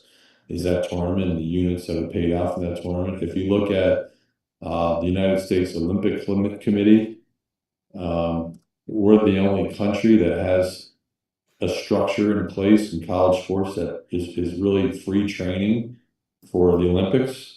You turn on Olympic swimming, and they are college swimmers. They're fed.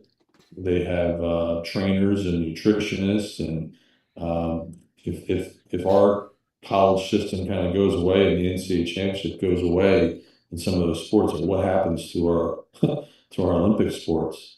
Yeah. So I do see a need for continuity to keep this structure together. I'm not smart enough to tell you what it looks like in 10 years. I just know I'm gonna, as I said, influence where I can influence, adapt where I need to adapt, and lead where I need to lead. Dan Leibovitz here with us, the Atlantic 10 Commissioner, stepping in on May the 4th Be With You Day, May 4th of 2026. Right. Dan, you get a couple questions for me. You can ask me anything, any topic. What do you have? Jeez. Well, what are your jerseys in the back? Is that a Browns jersey? No, so the jerseys behind me, and by the way, to go back to your original point, I will absolutely accept Atlantic 10 swag and gear for the kid in me that watched growing up to the adult in me that respects your conference. But so I have a wall of fame. I got a couple behind me, and then we'll be bringing in some more pieces. And there's also pieces that are on the table here. And everything in the studio has meaning. There's nothing on or off camera that doesn't have a reason why it's here. So the beginning of the wall of fame, John Strajewski, I promised him he was at the University of Delaware with the Blue Hens before they went to D1A to FBS. And he was the kicker on Joe Flacco's team. I said, when you go pro, I want a jersey.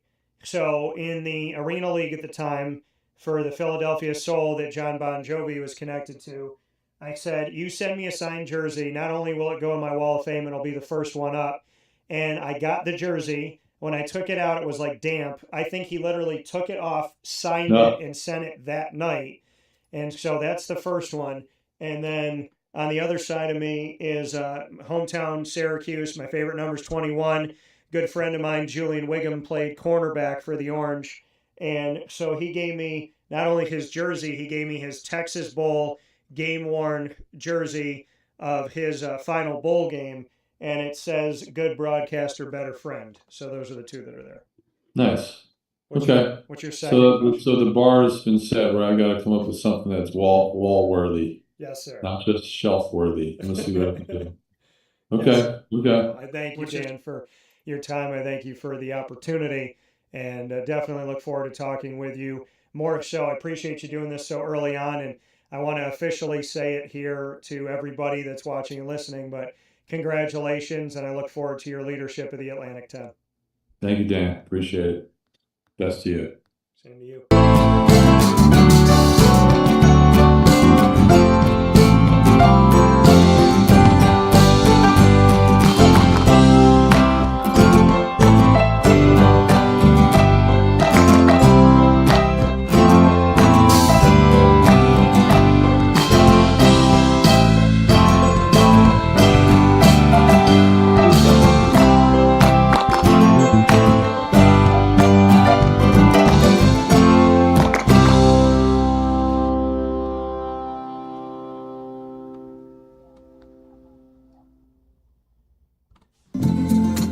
Looking for your next ride?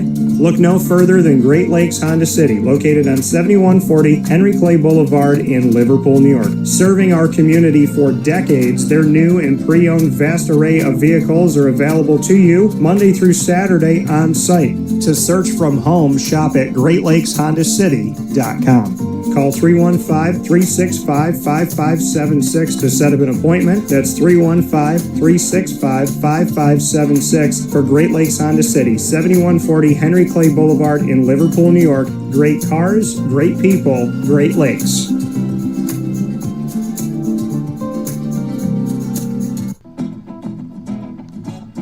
Hi, this is Amy from Mother's Cupboard, home of the whole frittata. We are open daily 6 a.m. to 1:30 p.m. For takeout orders, call 315-432-0942 and tune in to Wake Up Call with Dan Tortora for our monthly food challenge and try our Wake Up Call signature menu item available 7 days a week. Here at Mother's Cupboard, we are Central New York, and it's our honor to serve you. Ma and Pa's Kettle Corn and Popcorn Factory remind us that every day is worth celebrating at 201 7th North Street in Liverpool, New York. Open Monday through Saturday in-store and always online at maandpaspopcorn.com. Serving our Central New York community and beyond, order anywhere, anytime at maandpaspopcorn.com. Stop in to get a tin at Ma and Pa's on 201 7th North Street in Liverpool, New York to get your half-price refills for the rest of your life. Come to Ma and Pa's for your holiday gift giving for family, friends, employees, and clients. And remember, for fundraising and events, to call 315-450-6272. That's 315-450-6272. Ma and Pa's Kettle Corn and Popcorn Factory. How corny are you? This is Jimmer Sikowski, owner-operator of Chick-fil-A Cicero, 7916 Brewerton Road in Cicero, right in front of the Home Depot. I had a deep feeling that God wanted me to do something bigger with my life and to help people, help others. I kept putting Chick-fil-A in my life, and I realized as I was going through the franchise selection process that positively impacting the lives of others was really core to what we do here at Chick-fil-A. First of all, it starts with the food. The food is brought in fresh daily. We bring in local produce. We prepare to order in the kitchen. We hand bread our chicken. We hand spin our milkshakes.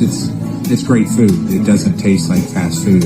I think the second thing is the way people feel when they come in a Chick-fil-A restaurant. It's different. We try to treat people with intentional kindness here, which is very different and deeper than good customer service. And so I think it feels remarkable for most people to come in a Chick-fil-A restaurant.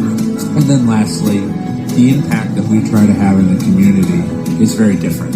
It's a big part of the expectation of every operator of a Chick-fil-A restaurant is that they're actively engaged in their community, they're a leader in the community, and they're making a difference. When they realize that what we're striving to do is to shine a little light in their life, that's a very, very different experience than you will have in any other quick service restaurant. And it's that remarkable experience that I think people will emotionally connect with.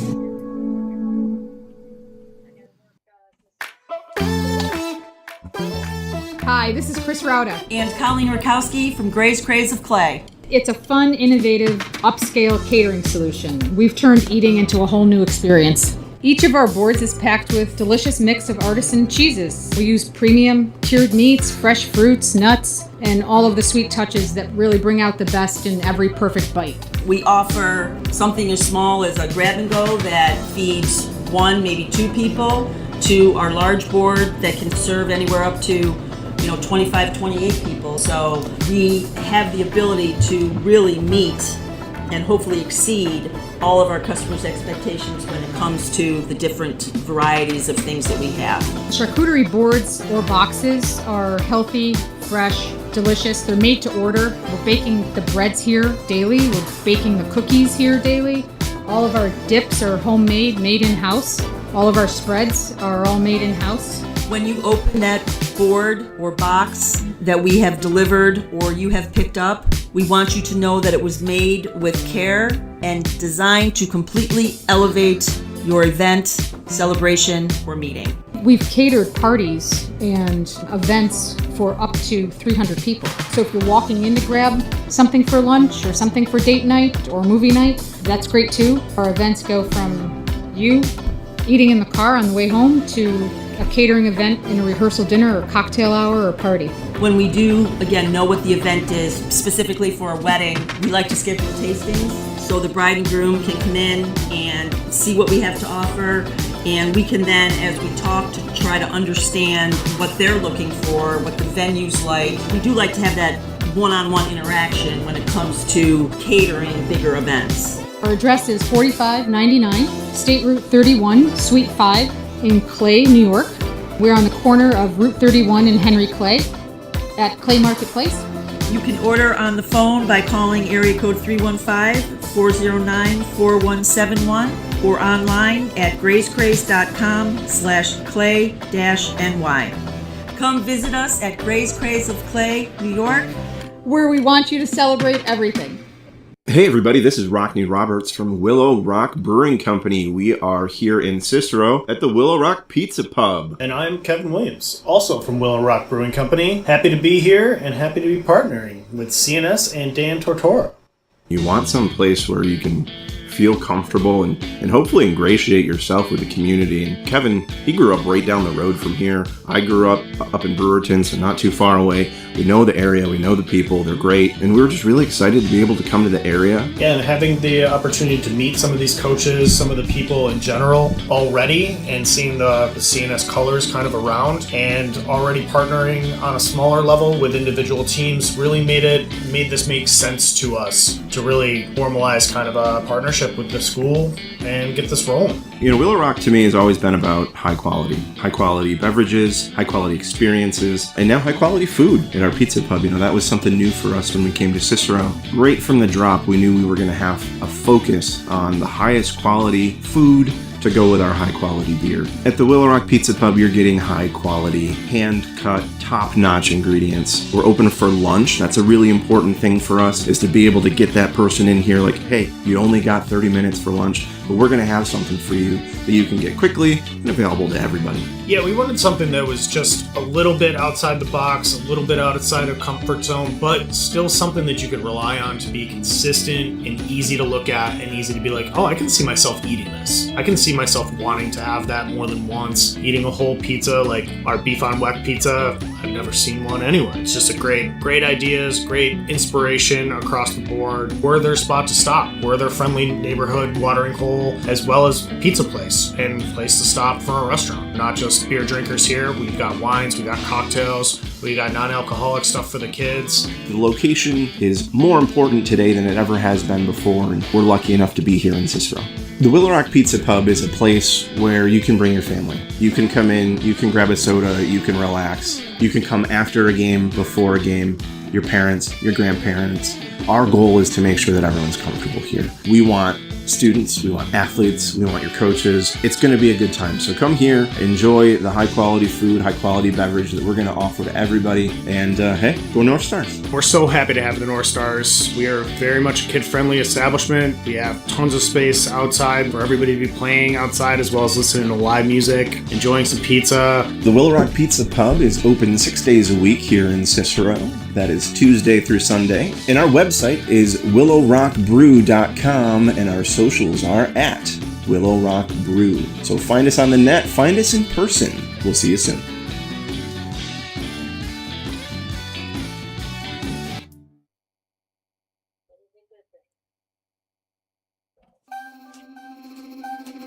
This is Jim Dispenza, owner of Game Point Sports Complex. You hear the same story across any sport that kids play and any sport that adults play. There's never enough places to play. That was definitely true with volleyball, definitely true with basketball. It could be cheerleading, it could be field hockey, which is what we're seeing now. Every sport has a lack of places to play, and I think Syracuse in particular is a place where it's really bad. Despite the fact that we've got a lot of athletic talent around here, we just seem to have not enough places for people to play, and they're going to different places. They're going to Rochester, they're going to, Buffalo. They're going all different places because we don't have a place here, and I felt like that should change.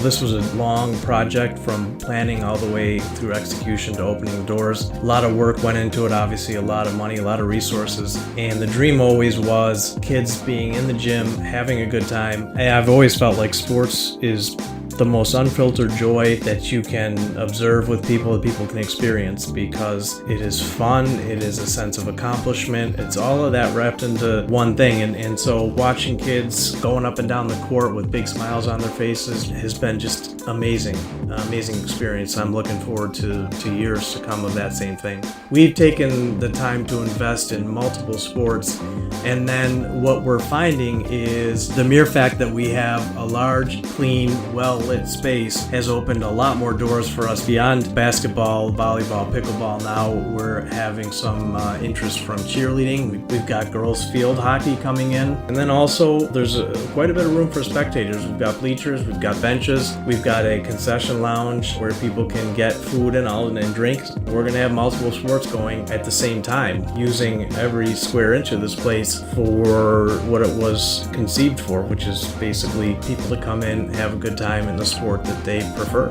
We manage each situation differently. Everybody has different ability to afford different things. Some are bringing 10, 15 people, some are just 2 people. I've had a lot of situations where it's a father shooting around with his son, it's a mother playing pickleball with her daughter or with her son, and in those situations come up and we work with people, and that's allowed us to have groups from 2 people up to 30 people and have some flexible pricing behind it. We're an organization that is here to work with the community any way we can, and I guess part of it is just making sure that we have the flexibility to put together a plan that makes sense regardless of the size of your group. So in order to book time, the best option is to go to our website, gamepointsports-syr.com. You can click from there and sign up for events, sign up for your own particular training, sign up for birthday parties, all of that.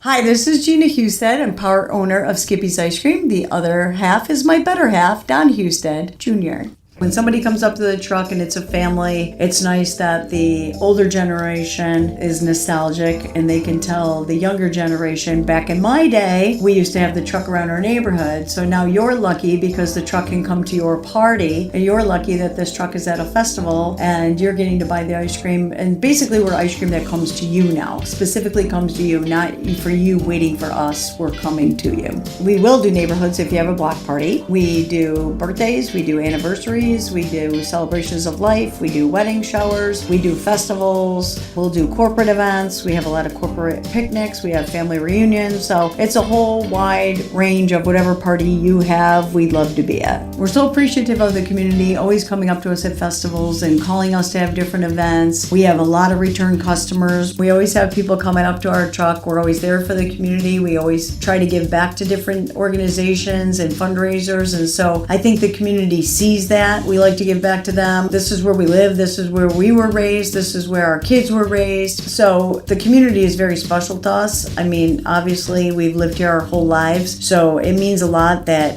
they come up to our truck and that they choose us, because we're just there to please the community and deal with as many people as we can in this community, because this is, like I said, where we were born and raised. If you'd like to get in touch with Skippy's Ice Cream and have us at your next event, I would suggest using our email, skipthecake, skipthecake, skipthecake@gmail.com. That's the fastest way to get a hold of us. It's the easiest way to get a hold of us, and that's going to get the fastest response from us. If you choose to call, if you don't have an email, then you can call 315-456-9750, and we'll be glad to get back to you as soon as we can. Skippy's Ice Cream, the original ice cream truck.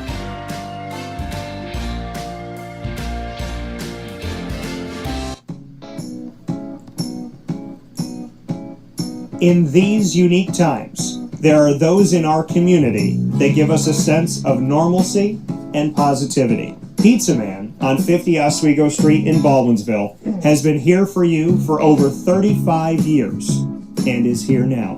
Call 315-638-1234 or order online at pizzamanbville.com to bring those familiar tastes into your home.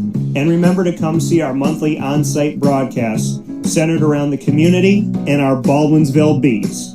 Pizza Man in Baldwinsville. Any way you slice it, they are always here for you.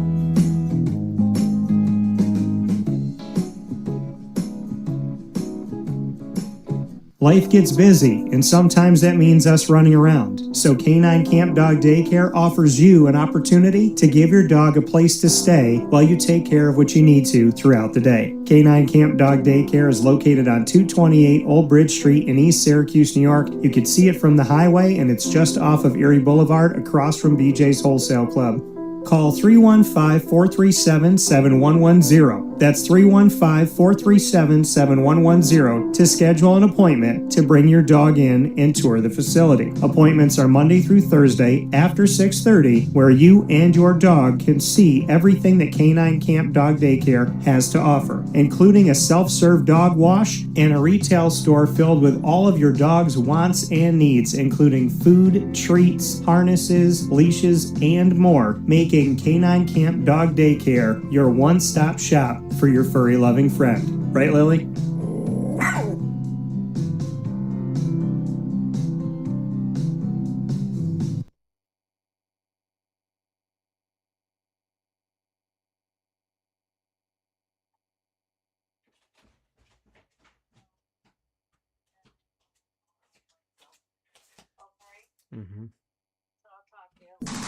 The Wildcat Sports Pub in Camillus, New York is located on 3680 Milton Avenue in the Home Depot Plaza. It is your family-friendly sports bar and restaurant. Folks, some sports bars aren't family-friendly. Some family-friendly restaurants are not sports bars. The Wildcat Sports Pub in Camillus, New York is proud to be both.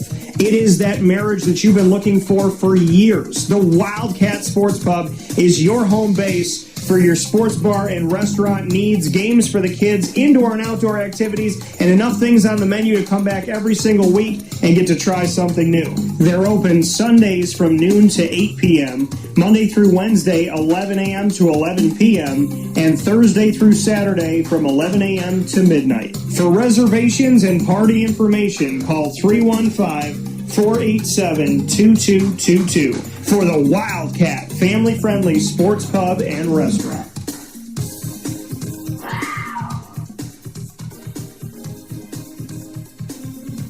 GG Cards and Breaks. Like, comment, subscribe. GG Cards and Breaks coming to you on 639 Delmar Place in Syracuse, New York, is your one-stop sports card and trading card shop. Find your way over to GG Cards and Breaks Tuesday through Saturday from 10 to 6, Sundays from 10 to 5, and I just appreciate everything that GG Cards and Breaks does. They're truly more than a sports card and trading card shop. They have so many wonderful things, wonderful products, but more than that, they have great guest service, and sometimes that's hard to find in today's world. Well, not at GG Cards and Breaks. They go the extra mile. Everything they're doing in the background to just make it a truly special experience. The amount of work that Josh and Anthony put in is remarkable, and nobody's asking them to do it. They're asking themselves to do it. And I just think that self-made people, a blue-collar business that truly cares and is built around being a big kid and keeping that kid spirit alive, it's the perfect place to go to. It's the perfect place to support. And that's why I implore you to go to GG Cards and Breaks, 639 Delmar Place in Syracuse, New York, open on Tuesday through Saturday from 10 to 6 and Sundays from 10 to 5. Big time shout out to Chick-fil-A in DeWitt on the corner of Bridge Street and Erie Boulevard. Get over there today to see what they're all about. There's a lot of wonderful things happening at Chick-fil-A in DeWitt, including their seasonal favorites, bringing you their pineapple dragon fruit drink, as well as bringing you a favorite that is back. That is the honey pepper pimento sandwich that is waiting for you at Chick-fil-A in DeWitt. Crispy chicken filet, original or spicy, on a toasted bun with creamy pimento cheese, mild pickled jalapenos, and a drizzle of honey. Head out to Chick-fil-A on the corner of Bridge Street and Erie Boulevard. Try those seasonal favorites as well as the original favorites that you love, the nuggets, of course, the original chicken, the spicy chicken sandwich, their breakfast that they have for you, the mac and cheese, the grilled chicken, and more, all at Chick-fil-A in DeWitt. You can't miss it. Giant brick building on the corner of Bridge Street and Erie Boulevard. With that being said, here inside the Great Lakes Honda City Studios, I want to thank you for being a part of the show today. We have had a tremendous show. The show feels like it's been 3 hours long, and I'm looking at the number right here. We're over 2 hours and 20 minutes, so just a beautiful, when I say it feels like it's been a long show, there was just so much to talk about, so many things to get to, different layers, honoring our Central and Upstate New York High School Player of the Week, presented by Myers Creek, going back in time to New Hartford's Section 3 Class B softball championship with a walk-off that allowed for that to happen 12-11 for New Hartford over Chittenango, to having Papa Joe come back to the show, rejoin us here to speak Major League Baseball and the FIFA World Cup. And, of course, to have another Commissioner Corner with the Atlantic 10 this time and their new leader, less than 2 months on the job, Dan Leibovitz, who comes to us from the Big East, the SEC, and the American. And before that, having experience as an assistant and a head coach in this wonderful world of sports. So I want to thank you for being with us inside these Great Lakes Honda City Studios, up and down the East Coast, the Midwest, the West Coast, and all around the globe on YouTube.com and Facebook.com, both /WakeUpCallDT, and on WakeUpCallDT.mixlr.com. And of course, once we go live, we hop into the archive on Amazon Music, Audible, iHeartRadio, iTunes and Apple Podcasts, Player FM, Podbean, Podvine, Podchaser.com, Spotify, TuneIn, YouTube, and more. All you have to do is search Wake Up Call with Dan Tortora, or one word, Wake Up Call DT. Many thanks to our incredible partners that we are happy to be with here in Central and Upstate New York. Great Lakes Honda City, our exclusive studio partner, the Wildcat Sports Pub, GG Cards and Breaks, Ma and Pa's, the snack capital of the world, Myers Creek, the Baked Potato Express, where I have my own potato. Wherever their food truck is, you will find the Wake Up Call breakfast potato, bacon, egg, and cheese, and a drizzle of syrup on top of their beautifully seasoned soft potatoes. Chick-fil-A in Cicero, Skippy's Ice Cream, Canine Camp, Dog Daycare, Pizza Man, Game Point Sports Complex, Gray's Craze of Clay, New York, Canine Campground Dog Boarding, Chick-fil-A in DeWitt, Avicoli's, the Willow Rock Brewing Company, and Willow Rock Pizza Pub, Mother's Cupboard, where I have my own breakfast sandwich 7 days a week, Bacon, Egg, and Cheese at 3709 James Street in Syracuse, New York, inside of 2 pieces of French toast. Cut it up and have it with some syrup, pick it up and eat it like a sandwich. And of course, we are the exclusive multimedia marketing partner of your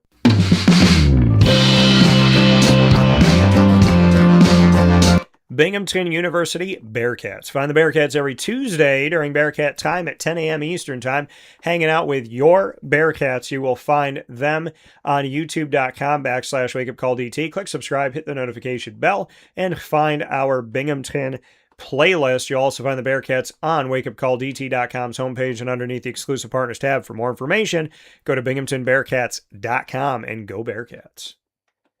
With that being said, here on the show, inside of Ma and Pa's Popcorn.com's What's Poppin', the snack capital of the world is Ma and Pa's on 201 7th North Street in Liverpool, New York. And if you are out of town, go to Ma and Pa's Popcorn.com. Sweet and savory, ready for you wherever you are. When you're snacking, you better do it with Ma and Pa's. Myers Creek, thanks to the Central and Upstate New York High School Player of the Week exclusive partner, which is Myers Creek. Shout out to Alessandro once again of New Hartford Softball. Many thanks to Papa Joe. Happy for him to return.